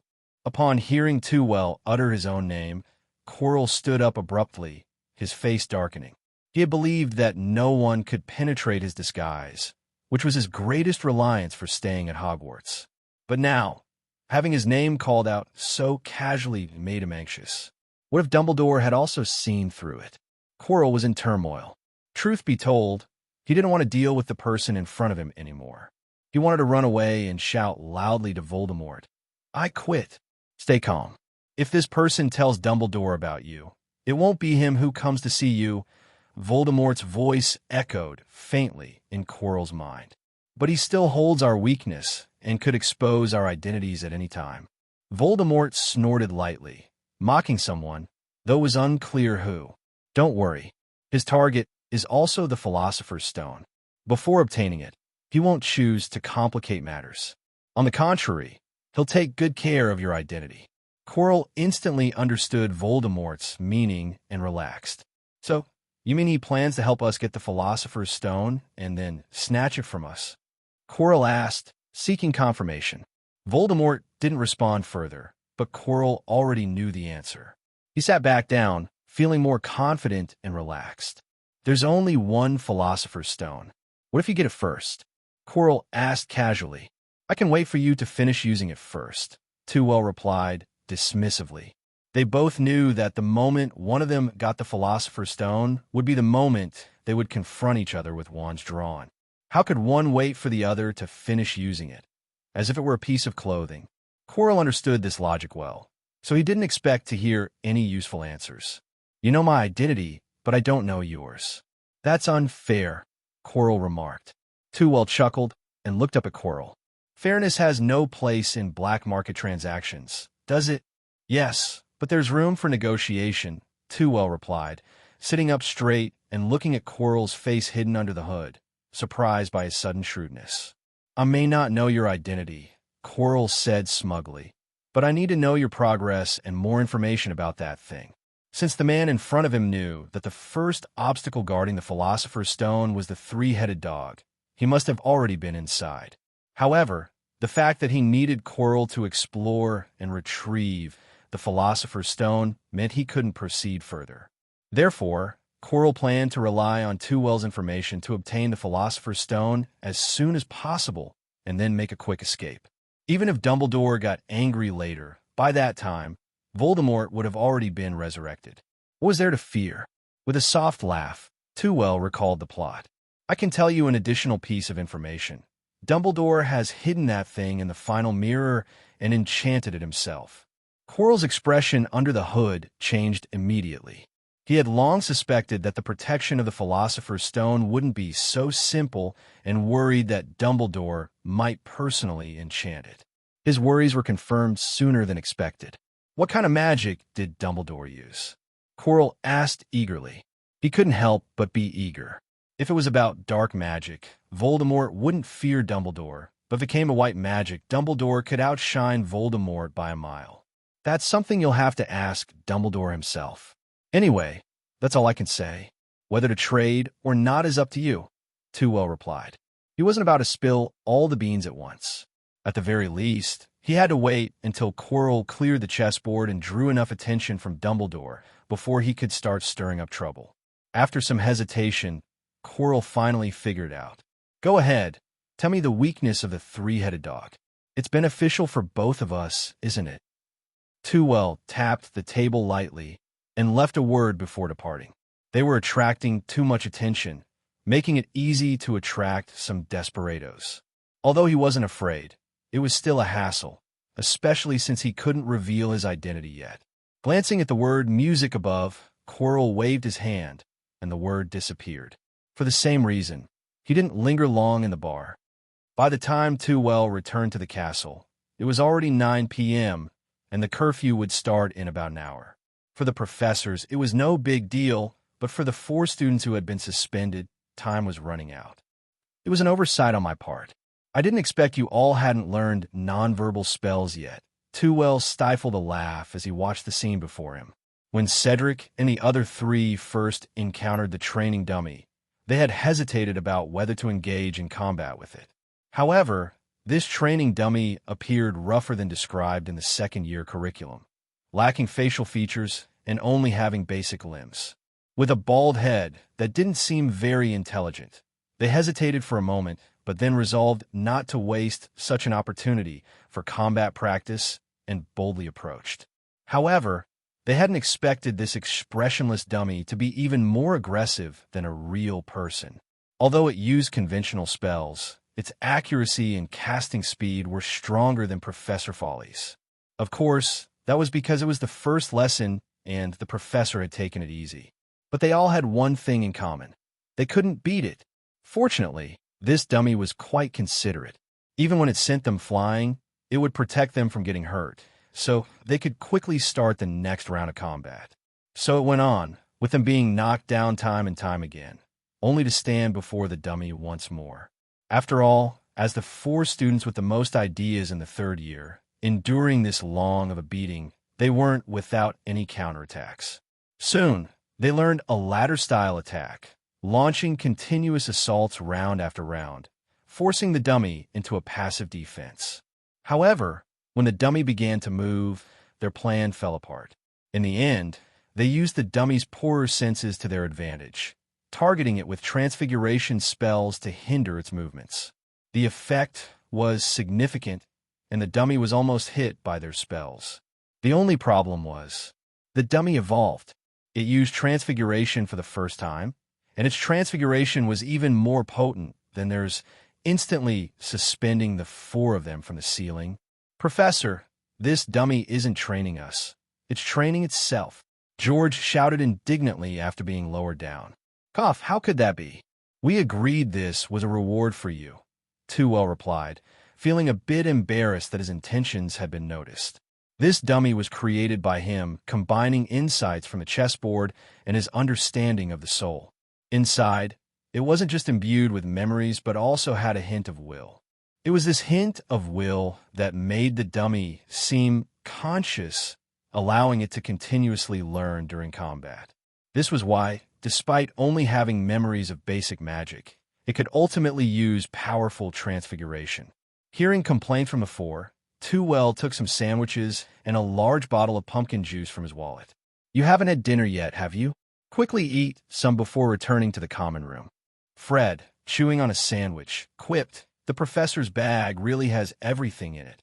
As compensation, Professor Fawley stayed in the classroom to answer some magical questions for the 4 Cedric members. It was close to 10 o'clock when they reluctantly left the classroom. If you're suspended for a night, exchanging it for a private lesson from a professor doesn't sound too bad, George said cheerfully. "Double delight," Fred added. Davis, who had unlocked some kind of attribute, also thought of this possibility, instantly excited, disregarding the chilly glances from the other 3. "But that dummy is really impressive. I've never heard of an item capable of autonomous learning," Cedric remarked with a sigh. Fred waved his hand. "The perks from Professor Fawley are abundant. Have you noticed his pouch? I bet it's been enchanted with an undetectable extension charm." George nodded and gestured with his hands to indicate the size of the pouch. We tried casting an undetectable extension charm on a small pouch last year, but it was too difficult. We hadn't succeeded before Mom found out and gave us a good scolding. He patted his bottom, as if the pain from that scolding still lingered. But isn't it illegal to use the undetectable extension charm on personal items? Davis looked surprised. Why else do you think we got spanked? Fred retorted. So, Professor Fawley is also someone as mischievous as us, the twins exclaimed excitedly, as if they had found validation for their antics. As for the mischievous Professor Fawley, he was still in the classroom, studying the dummy. Through memory retrieval, Professor Fawley observed the students training tonight. The Weasley twins had the most mischief, but their spellcasting skills were the weakest. Together, they didn't match Cedric's combat prowess alone. However, their greatest advantage was providing the strategic plans for the four of them. Quick thinking. Davis, on the other hand, was more well-rounded, with a sharper mind than Cedric's and stronger combat abilities than the twins. The level of competence is quite average, and the progress of such students is rather moderate. If they continue to improve steadily, they could become decently strong, but their talent restricts their potential. As for Cedric, he is a promising student admired by Professor Fawley. He has a solid foundation of knowledge, adept spellcasting skills, and a righteous character, often risking himself to rescue teammates. The only issue is his excessive righteousness, which in Professor Fawley's eyes is not an advantage. The wizarding world is full of uncertainties, especially in the years to come. Individuals like Cedric often do not survive long. Even if Professor Fawley were to save him 4 years later, it would be challenging to ensure his safety from other dangers.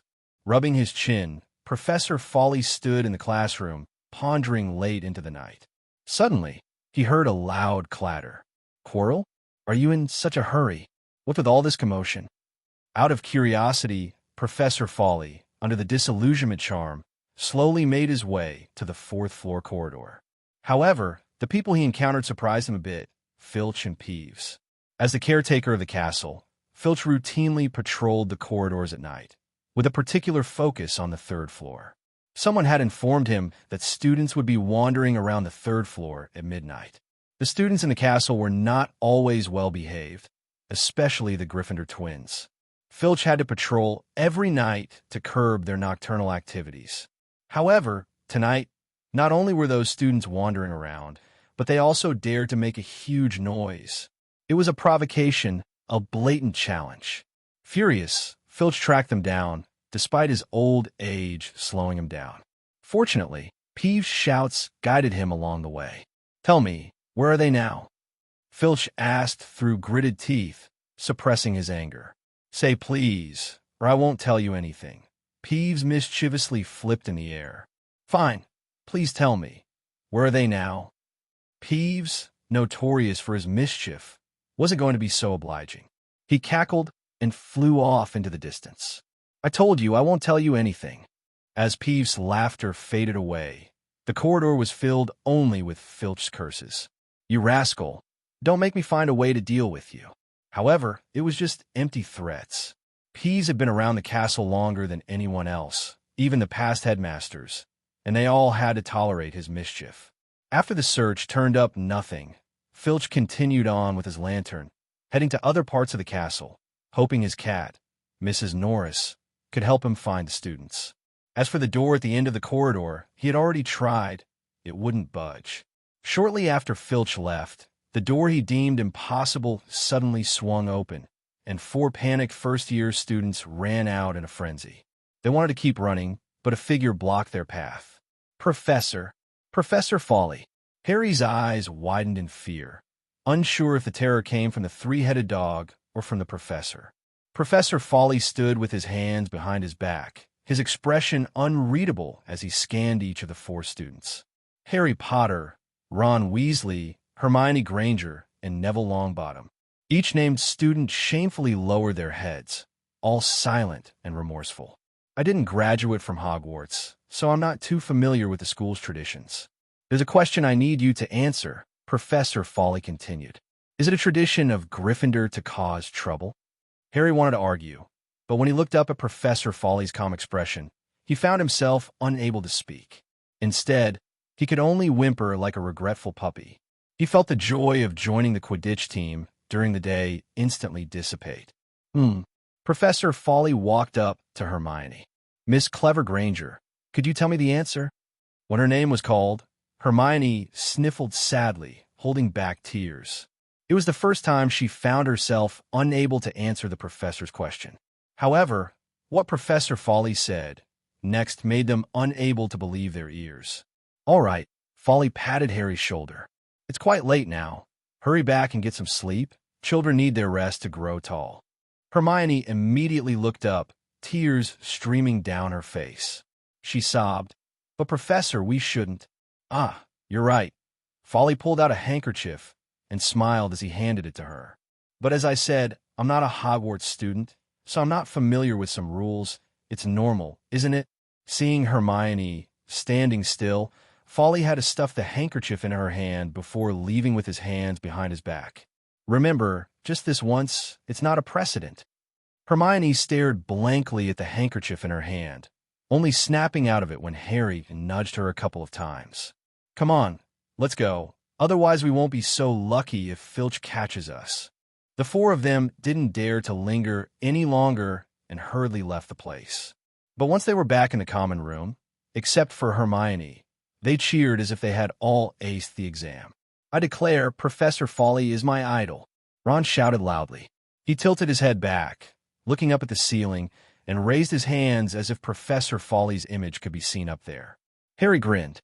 "The professor has been my idol for ages." Neville chuckled shyly, murmuring, "Me too." But Hermione wasn't pleased. She pouted, wiping away the tears on her face with a handkerchief, and swatted Ron's hand away irritably. "In the end, we shouldn't be wandering around outside at night. Remember what the professor said? Gryffindor's tradition is bravery, not mischief." "Oh, come on," Ron rubbed his sore arm. "If it weren't for tonight, we wouldn't have seen such a good side of the professor, not to mention that three-headed beast." He couldn't help but chuckle after saying that. Hermione sheepishly squeezed the hand behind her back, holding onto the handkerchief. Harry chimed in. "But what's the deal with that three-headed dog? Why would the school keep such a dangerous creature in the castle? Didn't you notice?"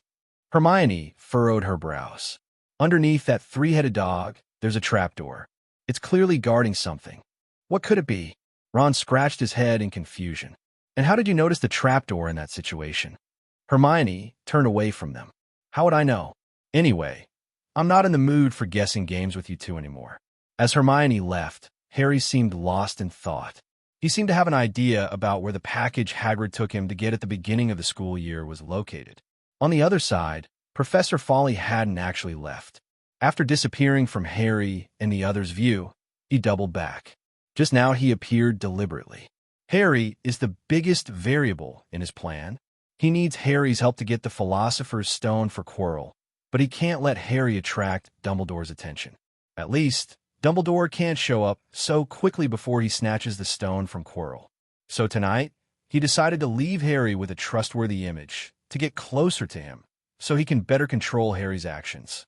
He knows Dumbledore is watching Harry, so he has to proceed discreetly. Reinforcing his plan once again, Tewell set up a small detection charm in the fourth-floor corridor. Tonight's events also reminded him that if Quirrell got hold of the Philosopher's Stone early because of some clues and ran out of Hogwarts, he would be in real trouble. So he still needs to carefully monitor this corridor. After doing all this, Tewell quietly left, and the corridor returned to its silent darkness, indistinguishable from before. The next day, unlike Tewell, who was accustomed to staying up late, Harry and his friends were all yawning in class. However, by the afternoon, they had to force themselves to stay awake, because it was defense against the dark arts. Tewell arrived early in the classroom, but he didn't expect the students to arrive even earlier than him, especially Hermione, sitting in the front row with a small piece of bread on her desk, probably having lunch in the classroom. Harry and Ron, for once, were also sitting in the front row, flipping through their textbooks, unaware of his entrance. "Good afternoon, everyone." Tewell placed the test papers on the desk, facing the students. "It seems that no one is going to be late today, so I won't take attendance." He smiled as he watched Harry and Ron shrink a little, and Hermione hastily tidy up her desk. I suppose you've heard about what's been happening in the other years. It has become a tradition in this class to do the test before the lesson starts. The students all showed a resigned expression. Since the beginning of the week, they had heard about this situation from the older students, and they had also heard that the tests were very difficult, which was why they had arrived so early. Last-minute cramming. Tewell walked to the front of the classroom. It was right in front of Hermione, who looked up at him with her small head, seeming to be the only one in the class looking forward to the arrival of the exam. "Don't worry, your first year will be a bit different," he said, pulling out his wand and pointing toward the back of the classroom. "Your test will be a fun little game." A gentle red light flashed, and a red light sphere appeared on the back wall, firmly stopping in front of the wall. The students turned their heads one after another, curious about this light sphere, thinking it might be some kind of magical enchantment, but after 10 seconds, it was still just the same light sphere. Tewell didn't explain first, but shouted to them, "Stop standing there like idiots. Come to the back with your wands." Realizing they didn't have to do a written exam, the students cheered. Having had the experience of the first class, they skillfully lined up in 2 rows in the empty space, eagerly watching Tewell standing in front of them. "I need a volunteer to demonstrate for us. That'll be you, Mr. Potter." Tewell pointed casually, seemingly nonchalant, but to Harry, it felt like a punishment for last night. Under Hermione's envious gaze, Harry walked out of the crowd, allowing Tewell to manipulate him. "Yes, stand here, facing the light sphere. Then raise your wand." After preparing Harry's actions, Tewell addressed everyone. "The light sphere will continuously change between 3 colors and move irregularly. What you need to do is..." He flicked his wand. Another red light hit the light sphere, causing it to ripple and change from red to green, with the number 1 appearing in the middle, while the others remain the same. Hit it with the same light, and it will change color, earning you 1 point. You will have 2 minutes to deal with the light sphere. The house with the highest score will earn 10 points. Harry was nervous, his hands trembling, but the students were excited. As first years, they hadn't had the chance to engage in combat yet, spending the past 2 weeks watching students from 2nd and 3rd years showing off. Although the other students hadn't attended Professor Tewell's class, they could still participate in discussions about combat. Only they were standing there dumbfounded. Now, they could finally experience a little bit of what combat feels like, wishing it was them demonstrating. But Harry, who was being watched by the whole class, felt a bit nervous. He kept recalling the technique for releasing the light sphere.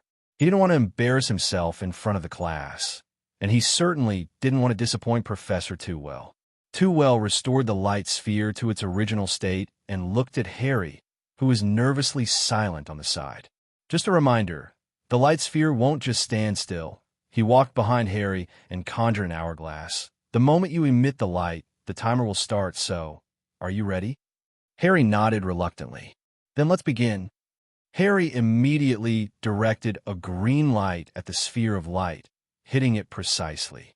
This brought a flutter of excitement to his heart, and a smile finally appeared on his face. But the next second, he understood what the professor's warning meant. After being hit, the sphere of light not only turned red and displayed a number 1 in the center, but also began to move irregularly at a slow pace. He hurriedly sent another red light towards it, but it just brushed past the sphere and struck the white wall, standing out conspicuously. At the same time, the sphere moved upwards exactly in the direction he had just fired. Feeling anxious, he instinctively sent out another similar beam of light, which naturally missed as well. "Don't rush." Tewell's voice came just in time. "The sphere moves quite slowly. Just predict its trajectory a bit and give yourself some lead time to hit it." Harry took a deep breath, watched the sphere slowly move to the left, and then sent a red light ahead of it, barely grazing the edge of the sphere. Since the sphere was larger than the light they released, hitting its edge still counted as a precise hit. After mastering the technique, Harry could hit the sphere 2 out of 3 times, although sometimes he was too anxious and the color of the light he released was incorrect. Moreover, it became more exhausting as time went on. Holding the wand for just 2 minutes could make his arms sore, let alone the continuous release of magic. So after 2 minutes, he scored a total of 57 points. Tewell was the first to applaud for the exhausted Harry, and the students belatedly followed suit. He knew how well Harry had performed. To be honest, he didn't expect many students could last 2 minutes. This was also a kind of limit test. Students would feel tired after 1 minute, and 1.5 minutes was probably the limit for most students, unless they broke through their limits. Otherwise, they would have to stop for 10 seconds after every half a minute to cast a spell. The performance of the students that followed confirmed his expectations, and was even a bit worse. Half of the students ended up scoring around 35 points, basically the score they got in the first minute, with the rest period in the following minute being longer than the time spent releasing magic. The remaining students scored no more than 50 points. They were the ones who could push themselves to their limit, but tended to relax and not easily try to break through that limit. The only ones who gritted their teeth and persisted besides Harry were Hermione, the little witch who seemed to be holding her breath, determined to perform well in front of Tewell. She ended up scoring 52 points, but was completely exhausted afterward, needing Tewell's support to return and several pieces of chocolate before she could recover. This was a true reflection of the students. At first, they were eager to try, but when it came to their turn, they were so tired that they just wanted to give up. However, after it was all over, they were excited to try again. However, the performances of 2 students were somewhat odd. While all the students were lying on their desks, excitedly discussing their performance, Tewell approached Ron. "Mr. Weasley, may I see your wand?" Ron was startled, and after Tewell asked a second time, he frantically wiped his wand on his robe before handing it over. Tewell knew the reason for Ron's poor performance as soon as he saw the wand. It was a very worn wand, with some of the surface peeled off, revealing the wood grain of the wand, and a bit of the unicorn hair at the tip was showing. It was practically a war-torn version of a wand, something not even a proud warrior who frequently used a wand in battle would allow to happen. "As far as I know, Ron, you should only be 11 years old. How did you come to use such an old wand?" While asking, Tewell handed the wand back to Ron. Ron tightly clutched the wand, his ears turning bright red. "It's my brother Charlie's wand. He's studying dragons in Romania."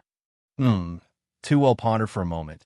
"I must remind you that wands usually choose their owner as much as the owner chooses them. Using an inappropriate wand can greatly limit your strength.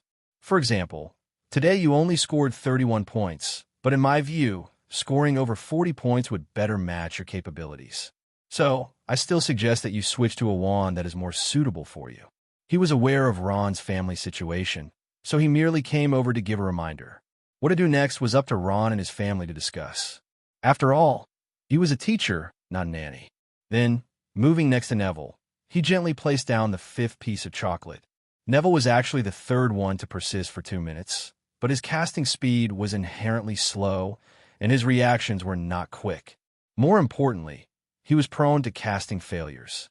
Thus, equally exhausted and drenched in sweat, he ended up with the lowest score in the class at 21 points. Tewell squatted next to Neville, but the guilt-ridden boy avoided his gaze. "Do you remember what I told you in our first class?"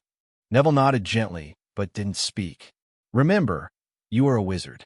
Following your instincts can unleash strengths beyond anyone's expectations. You could try to forget the spells, forget the gestures, and just wave your wand to find the pure sensation of releasing magic.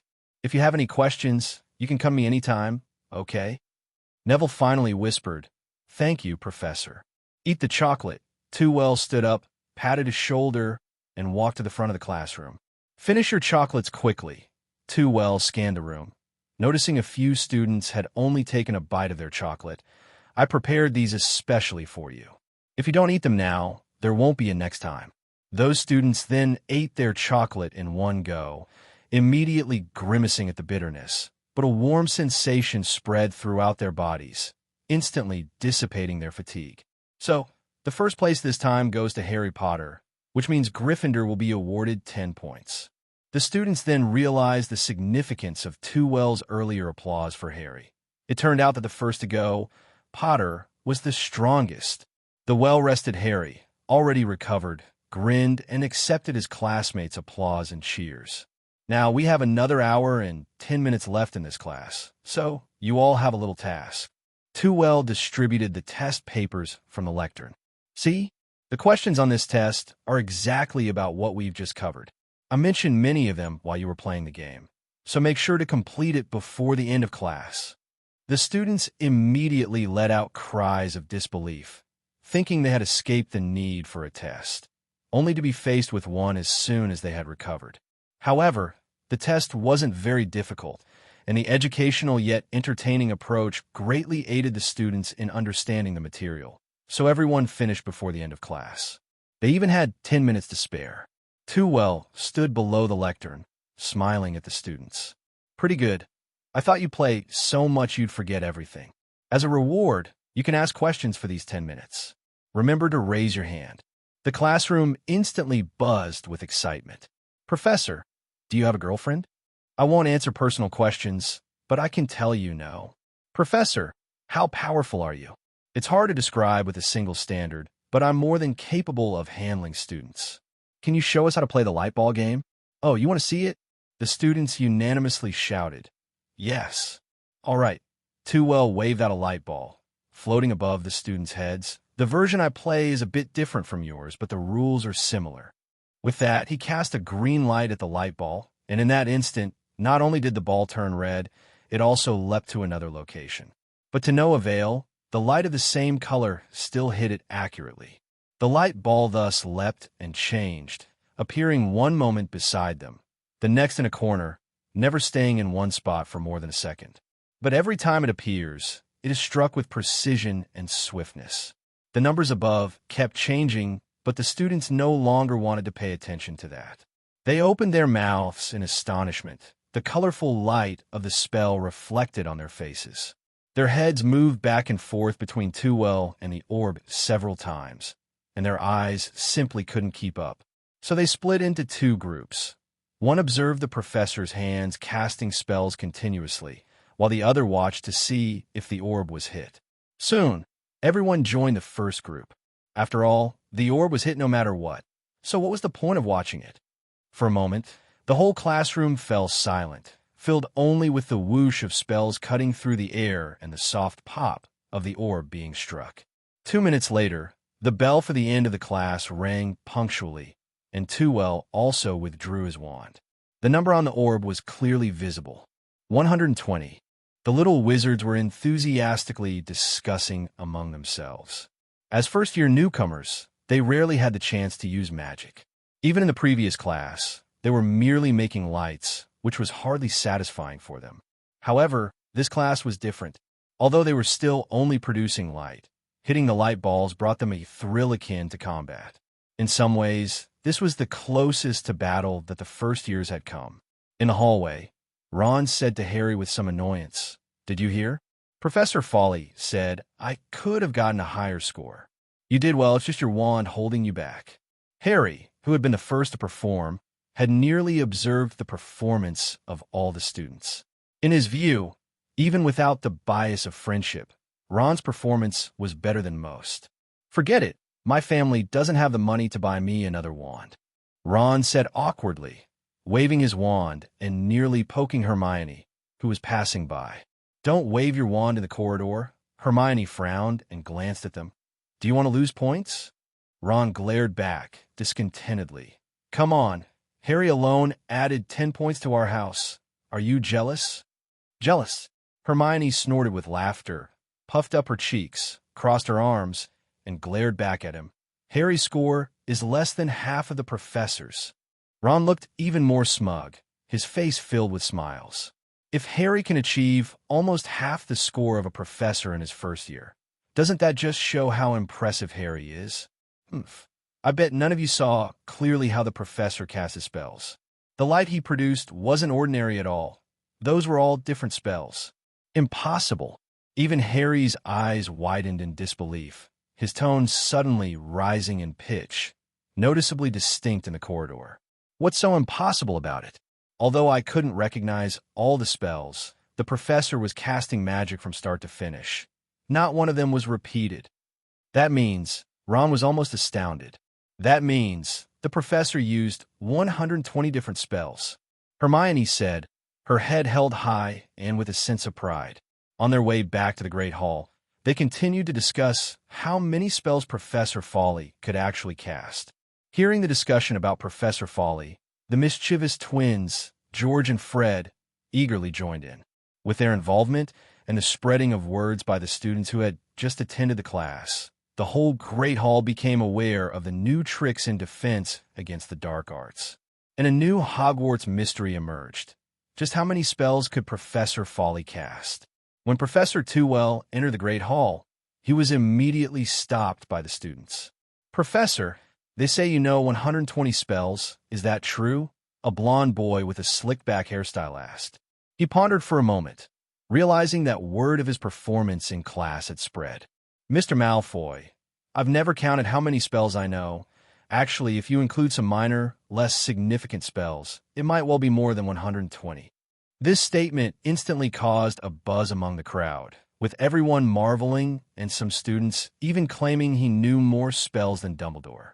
Professor Tewell had to raise his voice to cover the bubbling discussions. "I must emphasize again, knowing a large number of spells does not equate to great strength. In fact, in combat, we often use no more than 10 spells. Mastering these 10 spells is more useful than learning 100 spells. As for Headmaster Dumbledore, I can assure you, he knows far more than I do. In terms of magical knowledge, probably only the long-lived Nicholas Flamel could be mentioned in the same breath as Dumbledore in the global wizarding community." With Professor Tewell's explanation, the young wizards reluctantly returned to their seats, but their discussions about the professor didn't stop. Instead, it expanded. They ranked the professors in terms of strength, excluding Dumbledore, but this ranking was full of personal opinions. "I bet Professor Fawley is definitely number 1. Ron declared confidently. Neville nodded in agreement, but Percy Weasley, the Gryffindor prefect, disagreed. "I admit Professor Fawley is strong, but hasn't he always excelled in combat? If we're talking about overall strength, Professor McGonagall is definitely stronger than Professor Fawley." Penelope Clearwater, sitting next to him, was not pleased. "Of course, strength means combat ability, not teaching ability." She gestured towards Professor Sprout at the faculty table. "And our head of Hufflepuff, Professor Sprout, was a dueling champion in her early years. If it really comes down to it, she might be stronger than both Fawley and McGonagall. Of course, I think Professor Fawley is a bit stronger than Professor McGonagall," she added quickly. Of course, just discussing it wouldn't lead to any conclusions. After all, there were no standards for measurement, nor any examples to prove their points, and in the end, no one could convince anyone else. Unless there was a real showdown for them to witness. As night began, a fantastical yet eagerly anticipated piece of news spread among the students. Professor Sprout was going to duel Professor Fawley. Under Penelope's careful verification, Professor Sprout joyfully confirmed the news. Right after dinner, she planned to have a friendly spar with Professor Tewell. Professor Tewell also nodded with a smile. The conversation actually started after he sat down and began discussing classes with Professor Sprout. "You have to understand them, Tewell," Professor Sprout consoled. "Students always have their misconceptions about magic. In fact, I've emphasized many times in class that proficiency is more important than the magic itself, yet they still prefer powerful and fancy spells." After saying this, he shook his head helplessly. "Understand. When I was a student, I always chased after various kinds of magic, especially the more unfathomable ones." Tewell comforted Professor Sprout in return. The professor became interested. "I see you use regular spells very well. Not like such a student at all. How did you correct that?" "It wasn't until I watched the older students battle." Professor Sprout immediately understood, but Professor McGonagall was completely confused. "Do your upperclassmen even participate in battles?" Before Tewell could respond, Professor Sprout explained for him. Durmstrang has a tradition of dueling. Each year group has a dueling competition, and at the end of the school year, there's a final championship between the years to determine the ultimate champion. He then looked towards Tewell. "With your strength, you must have won at least 2 or 3 championships, right?" "Actually, it was 7 years group championships and 4 overall championships. Now, even Professor McGonagall and the other professors, who originally didn't know about this, understood the significance of Tewell being Durmstrang's most outstanding graduate. From the beginning of his schooling, he was unmatched among his peers, and from his 4th year, he was unmatched throughout the entire school, a true juggernaut. Professor Fawley immediately became restless. He had also studied at Durmstrang in his day and knew that the students there had a knack for combat. If Tewell could reach such a level at Durmstrang, one could only imagine his prowess in battle. Tewell, how about we demonstrate a duel for the young wizards? Just simple magic. Though it was called a demonstration, it was actually more out of a desire to scratch an itch. Professor Fawley felt his long years of teaching stirring up a dormant desire for dueling. Tewell's eyes lit up even more. He had been eager to have a go at Professor Fawley since he had arrived at Hogwarts, but challenging the professor to a duel upon his arrival would have seemed more like a provocation. Since it was Professor Fawley who had brought it up, there was no problem. Just simple magic. Such a rare opportunity, and Tewell was not satisfied with just playing around. Professor Fawley, feeling a kinship, glanced at Professor McGonagall and said with a beaming smile, "Simple transfiguration spells are also fine." Tewell then happily agreed. "If that's the case, I have no problem." Professor McGonagall, who had been paying close attention to both, approvingly took over the preparations and even set the rules. "Let's not delay. How about tonight at 8? Just tidy up the hall, and we'll have plenty of space." She pointed to the middle of the hall where the headmaster's table was placed, but since they were wizards, arranging it would be easy. However, make sure to keep it moderate. Just simple spells and transfiguration. The focus is to let the students observe the finesse of combat. Professor McGonagall was not one to stick rigidly to rules. In fact, she had graduated from Hogwarts with top grades in spell work and had been promoted within the Ministry of Magic within 2 years.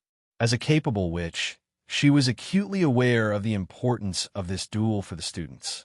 The faculty affairs could not be concealed from the keen-nosed Hogwarts students, and indeed, the professors did not intend to hide them. Consequently, students started asking questions right away. After obtaining confirmation from the people involved and approval from the deputy headmistress, Penelope quickly relayed the news to her classmates. Following Hogwarts' excellent tradition, the news spread instantly from the hall throughout the entire castle. Some students who weren't in the hall for dinner were fetched by classmates and friends and brought there. By just before 7 o'clock, the hall was packed with eager students. No one wanted to miss such an opportunity. However, 5 minutes later, they were driven out of the hall. The hall still needs to be set up. Don't get in the way. Professor McGonagall closed all the doors to the hall. The young wizards, though dissatisfied, dared not complain. Professor McGonagall was always strict, feared not just in Gryffindor, but also in the other 3 houses. In the eyes of the students, she was even more imposing than Headmaster Dumbledore. Yet, they did not leave, but instead squeezed shoulder to shoulder at the entrance of the hall, vigorously discussing among themselves. As time passed in their anticipation, the doors of the hall swung open promptly at 8. The students surged forward eagerly, but stopped near the entrance. Professor McGonagall was standing there. "Where are the prefects? Hurry and maintain order. 1st years at the front, 7th years at the back. Come in without regard to your house." Harry and Ron beamed with joy, following behind Percy, looking around the newly arranged hall. The tables and chairs had vanished, and a rectangular stage had appeared in the middle of the hall. Professors Fawley and Sprout, wands in hand, stood on the stage, smiling at them. Surround the stage, 1st years in the front row, 7th years, you'll have to stand at the back. After Professor Fawley's directions, the students organized themselves as instructed, standing neatly. However, the students mostly preferred to line up on both sides, right by the hands of the 2 professors, as if this could somehow strengthen the professors they supported. Students from 1st to 3rd years stood unwaveringly behind Professor Sprout, along with a few from the higher grades. They had seen the professor's magical abilities to some extent and had full confidence in his power. Professor Sprout can cast a spell in just a second. She could overwhelm Professor Fawley with sheer volume alone. Other students gathered on the other side, some confident in Professor Fawley, while many were venting their dissatisfaction. Yes, dissatisfaction, especially the upperclassmen, who were very displeased that their defense against the dark arts teacher was the timid Quirrell, frustrated that Professor Sprout repeatedly refused their request to teach the class.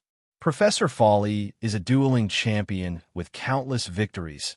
How could he lose in such a small battle? Under the prefect's supervision, the students' discussions in the hall went from uproar to whispering, creating a buzzing of excited murmurs. Look, Professor Dumbledore is here too. The sudden voice sounded particularly abrupt in the hall. Harry turned to see that Dumbledore and other professors, including his least favorite Professor Snape, were standing behind the staff table. Dumbledore waved at them. Don't mind us. Tonight's stars are the two professors on stage. What you need to do is observe carefully. This demonstration will be beneficial for everyone. His voice wasn't loud, but reached every young wizard's ears clearly. Did you hear that? Even Headmaster Dumbledore will gain from this duel. Ron shouted excitedly. Even Hermione, who supported Professor Sprout, couldn't bear to listen.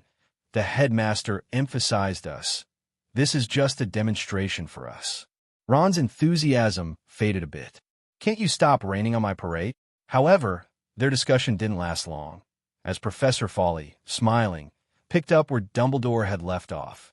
Tonight's duel is merely a demonstration, so we will only use simple spells and transfiguration. But simple spells can also produce sophisticated effects, he paused, allowing the students to recover from their disappointment. Our demonstration is meant to show you overconfident young wizards that the simple spells you underestimate can still be tremendously powerful. Without further explanation, Professor Fawley turned around and made a preparatory dueling gesture towards Professor Sprout. Begin, Professor Sprout. Professor Sprout briskly raised her wand, and they bowed to each other, then held their wands in front of them like arrows. Professor McGonagall temporarily took on the role of the announcer, explaining their actions to everyone. This is the standard dueling stance. After I count to 3, they will officially begin the duel. The students below held their breath. Hermione clenched her hands so tightly that she didn't even notice her fingernails digging into her skin. 3, 2. All the students stretched their necks in anticipation, afraid to miss any detail. The discussions that had lingered on were instantly silenced, a stark contrast to the lively atmosphere outside the door. 1. Professor Fawley, with his proficiency in charms, took the lead and fired a disarming spell. Facing the fast-approaching red light, Tewell chose not to cast a shield charm, but instead shifted to the left, dodging the 2 consecutive spells. Yes, 2 spells. However, as he moved, he flicked his wrist subtly, sending a red light speeding toward Fawley. Not only that, but Fawley also felt a very slight tremor under his feet, as if something was about to break through. With his focus highly concentrated, he lifted his wand, and a small shield charm formed instantly. He instinctively stepped forward, the spell grazing the sole of his foot, narrowly avoiding the transfiguration spell. At the same time, the shield in front of him was penetrated, emitting a burst of white light. Seeing this, Professor McGonagall, who was commentating, couldn't help but shout, "Beautiful!" In just a few seconds, both have demonstrated exquisite spell-casting skills. Students, are we watching the same fight? In their eyes, Professor Fawley simply cast a spell, then Professor Tewell dodged and retaliated at the same time, and finally Fawley used a shield charm to block the spell while dodging a transfiguration spell. The only thing that surprised them was the extremely fast casting speed of both professors. Professor McGonagall excitedly looked at the young wizards. Professor Fawley initially released 2 spells. If there are 2 spells flying straight at you, because the first one will block your view, you often can't see the second spell. If Professor Tewell had used a shield charm just now, he might not have been able to block the second spell. And even if he did, the impact would have disrupted his balance, causing him to lose the initiative. Likewise, Tewell's counterattack was also very impressive, involving 2 quick spells, yes, including a transfiguration spell. Transforming just a palm was to minimize the fluctuations of the transfiguration spell, achieving an element of surprise. Students, that was clearly just a single red light. How could it be 2 spells? That was clearly just a single flick of the wrist. How could 2 different spells come out? They suddenly felt as though their understanding had been shattered. What they had been taught in class all along was that 1 spell and 1 gesture corresponded to 1 magic effect. Now, they were even seeing spell casting without wands, and now without gestures too. Fawley's focus was also more concentrated than ever, and he didn't slow down despite the students' confusion. On the contrary, it was just a simple probe. He had thought his little trick would trouble Tewell, but it turned out to be troublesome for him instead. One incredible young man indeed. After a few exchanges, he quickly adapted to the rhythm of the battle and picked up his rusty combat skills. Suddenly, spells were flying all over the place, but all were blocked by Professor McGonagall's transfiguration. This also let the students realize that there was another profound expert among them, transforming flying birds and then precisely blocking scattered spells. Wasn't this an expert maneuver? Tewell was aware of this issue, but he was also helpless. Fawley's compact body was naturally hard to hit, mostly evading with little trouble, so there were a lot of scattered spells. Similarly, his own positioning also allowed him to dodge many spells, but aiming low, the spells mostly ended up hitting the ceiling.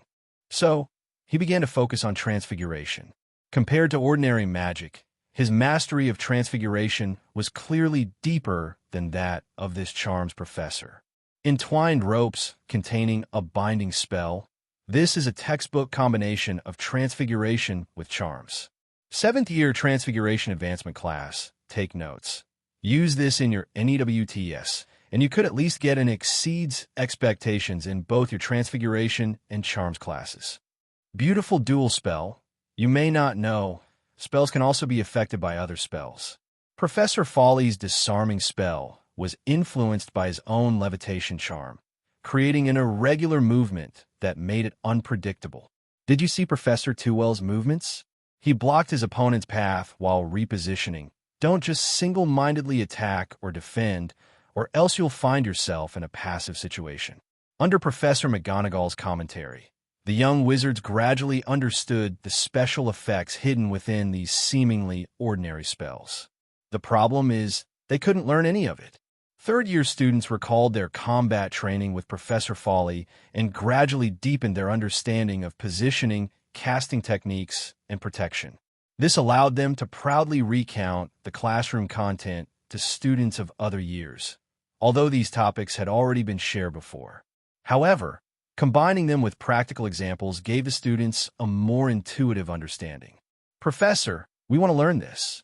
As the battle progressed, soon the basic content was no longer sufficient to describe the exquisite fight.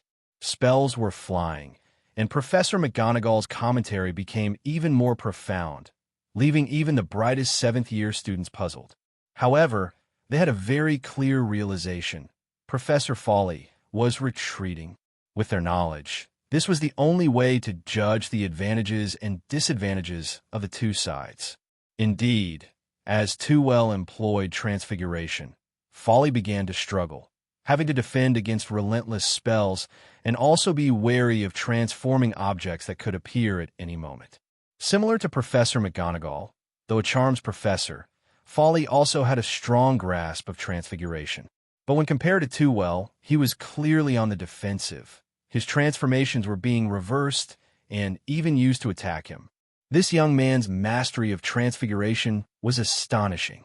A bead of sweat fell from Fawley's forehead, and he dared not divert his attention to wipe it away, letting it drop. But it was in this moment, unnoticed by everyone, that the droplet of sweat transformed into a needle.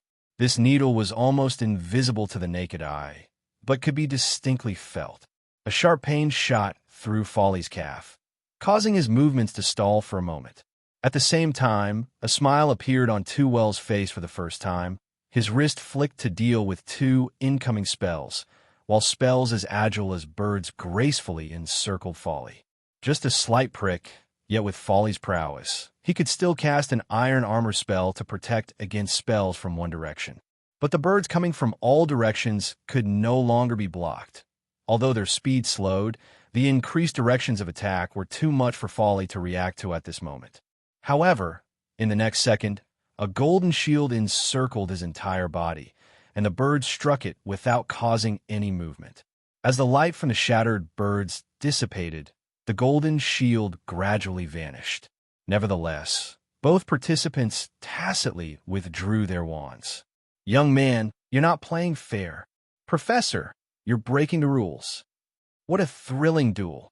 Professor McGonagall's face was flushed with excitement, and her wand was emitting sparks in her excitement. "Did you see that?" "Students, what should we have seen?" Phileas's spell casting has reached a level where he can do as he pleases, each spell cleverly altered. I dare say, just the disarming charm alone could take you a year to learn. Tewell has taken spellcraft and transfiguration to a new level, perfectly combining them into a piece of art. A seventh-year student suddenly raised a hand and asked, "Professor McGonagall, when will we learn this?" "Maybe in your next life." This duel had been discussed for weeks, and apart from the seemingly ordinary yet subtle magic of the professors, the most fiercely debated question was, which professor actually won the duel? In the final exchange, with the last offensive and defensive moves, Professor Flitwick managed to deflect Professor Fawley's attack, showing no obvious signs of defeat, thus ending the duel. To them, it seemed like a bit of an anticlimax. So supporters of both professors erupted into argument. Come on, didn't you see?" Professor Flitwick was clearly on the defensive at the end, overwhelmed by Professor Fawley. If Professor Fawley's powerful attacks were all neutralized, doesn't that demonstrate the prowess of Professor Flitwick's magic? Unable to reach a consensus, they eventually approached the professors themselves to voice their doubts. Professor Fawley emphasized that it was a closely matched battle, and they ultimately fought to a draw. However, Professor Flitwick insisted that he had lost in the end because he resorted to using magic outside the rules, the Super Shield Charm. This spell, in fact, transcended the Shield Charm category, incorporating protective magic like warding, shielding, and various other defensive spells, making it a genuine high-level magic. Yet, the rule of the duel was that both sides could only use simple magic that students could learn. Once this explanation spread, discussions around the castle about the outcome of the duel gradually ceased. However, debates about magic became even more intense, and the young wizard's interest in spells and transfiguration increased significantly. This amused both Professor Flitwick and Professor McGonagall to no end. They would often teach their classes with smiles, occasionally showing off a bit more magic than usual. Of course, the most eagerly awaited class was Professor Tewell's defense against dark arts. Lower-level students never missed her classes. Even if they caught a cold with the cooling weather, they would drag themselves to class. He was forcefully sent to the school hospital, much to the complaints of Matron Pomfrey. Seizing the students' heightened enthusiasm, Tewell timely introduced the Lumos ball game to all 3 grades. Naturally, the difficulty was divided into 3 levels. The first year was the simplest, with the Lumos ball moving slowly. The second year added speed variations, sometimes fast, sometimes slow, making it difficult for students to predict the trajectory. The third year was the most challenging, with not only speed changes but also unpredictable movements, sometimes changing direction 3 times within a second. But regardless, once they tried it, all the students fell in love with this game that didn't require hanging from the ceiling. They spent their days discussing their scores and techniques with friends, as well as eavesdropping on the discussions of top students, striving to achieve higher scores and secure a place on the leaderboard for the next game. Indeed, Tewell compiled scores for each grade and created a leaderboard. The leaderboard was divided into 3 grades, without any distinction between houses, with each grade's 4 houses combined. The information on the board was simple: ranking, name, house, and highest score. The leaderboard was casually hung at the back of the classroom, where every student could find their name and corresponding rank during class. Students at the top of the leaderboard instantly became celebrities in the school, enjoying the adulation of their peers. Even those at the bottom of the ranking weren't looked down upon. Or even if they were, they didn't care. In Professor Fawley's words, instead of worrying about that, you should think about how to improve yourself. A low score means there's plenty of room for improvement. Just a little progress can lead to a huge increase in score. Soon, the young wizards became fervently interested in the Lumos ball game, as if they had been injected with chicken blood. After class and meals, they couldn't resist the temptation to practice with any round object they laid eyes on. If we practice with Quidditch match balls, would it be more effective? Ron asked Harry, who had secretly joined Gryffindor's Quidditch team in the second week of school. A week later, he received the Firebolt broomstick from Professor McGonagall, officially beginning his Quidditch training. Tiredly, Harry hid the Firebolt broomstick. Of course, he personally felt that this action seemed meaningless now. The way Gryffindors looked at him now conveyed the message, "I believe in you, kid." After all that, he finally relaxed and lay on his bed. "I don't know if it's effective, but wood will definitely kill you." "You're fine," Ron said enviously. "No one has broken the record of 58 points, not even that Ravenclaw, who is only a few points behind you." At this, Harry grinned smugly. Fortunately, he was lying on his bed, or else drool might have dripped down. "You can't say that. It took me a month to improve by just 1 point, and Slytherin's Malfoy has increased by a whole 5 points. But he's only at 55 points now." Professor Fawley said, "The higher the score, the harder it is to increase. Some people's scores even decrease." At this moment, a round-faced boy walked in, holding a notebook as if it were a treasure. Ron's eyes lit up when he saw him. "Hey, isn't this the guy who showed the most improvement in our first year?" No matter how many times, Neville would blush when he heard this, but he couldn't help but show a little smile. "Please don't say that. I only have 35 points, far behind you guys. In 2 weeks, you'll almost surpass me." Ron bounced up to him. "Quick, let me see what the professor taught you tonight." Neville cautiously handed over the notebook he held. Since plucking up the courage to ask Professor Fawley for help half a month ago, the professor had spent 2 evenings a week tutoring him. That was also the reason for his rapid progress. Why is it still about instinctive things for wizards? Ron muttered, dissatisfied, as he flipped through to the end and handed it back, as usual. Every time Neville returned from tutoring, Ron would borrow his notes. Of course, every time the contents were things he didn't understand.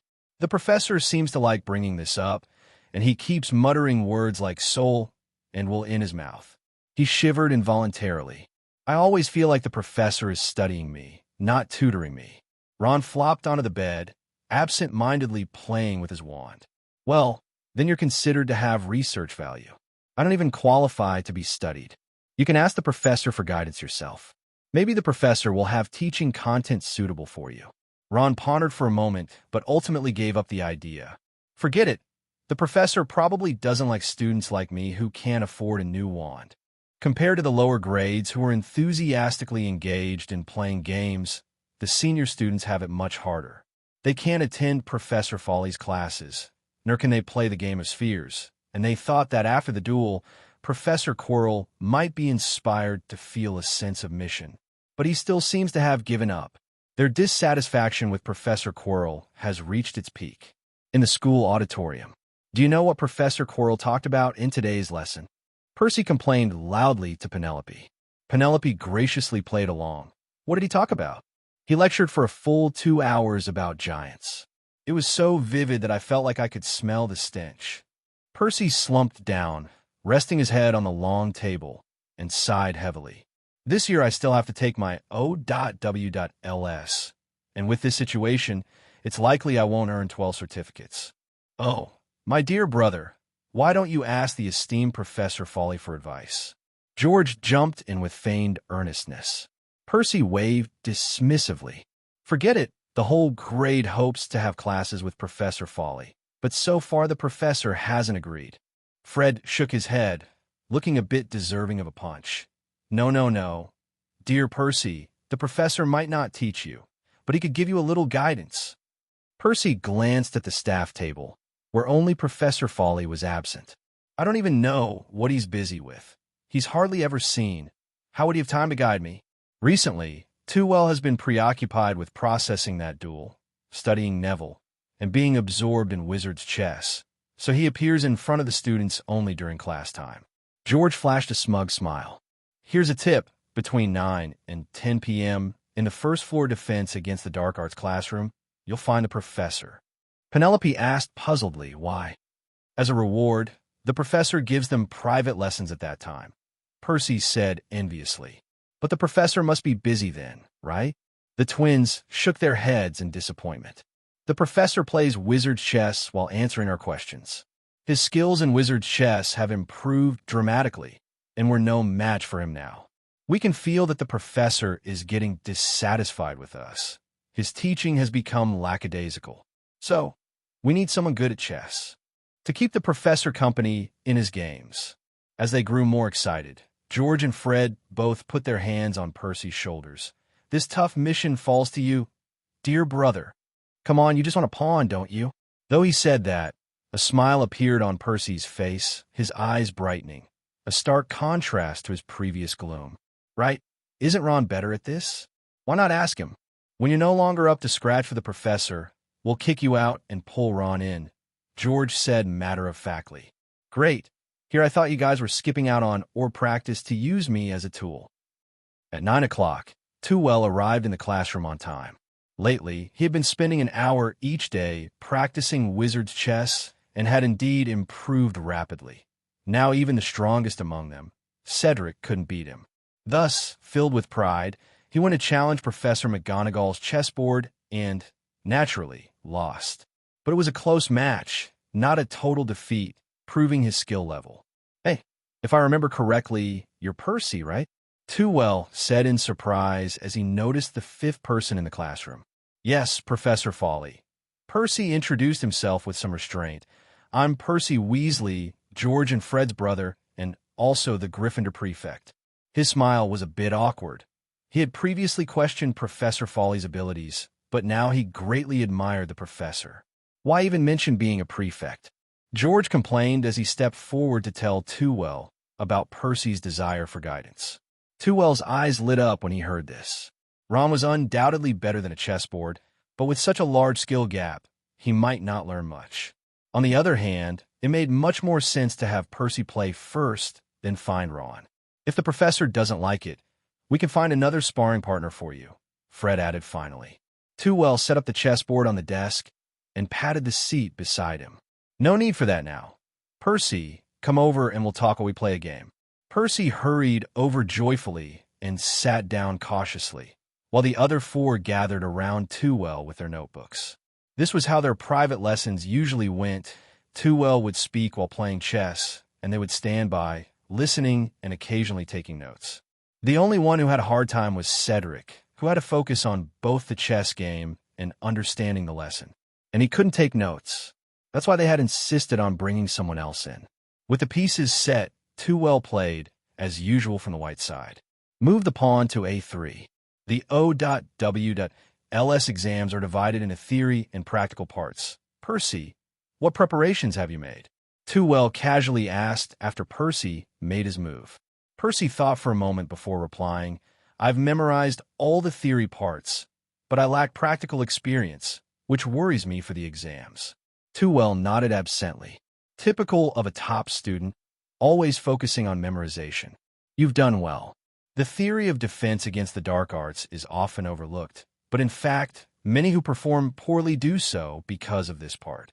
He glanced at Cedric and the others, who were furiously taking notes. That's also why you have exams in class. Especially you two Weasleys, you focus too much on practical work. If you fail the theoretical part of your end-of-year exams, I'll have you write papers over the summer. George and Fred shivered and nodded hurriedly.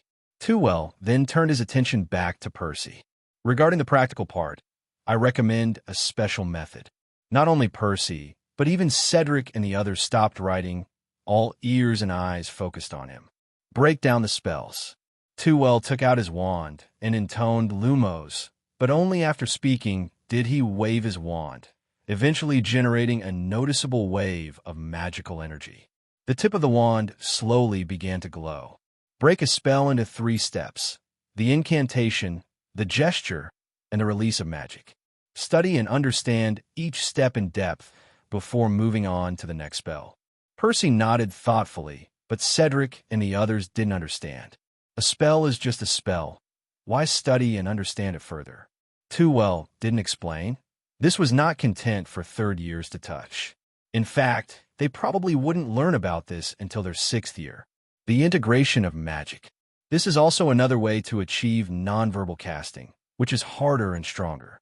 At this level, casting spells is as natural as moving one's own limbs. There's no worry about casting them poorly or misusing learned spells.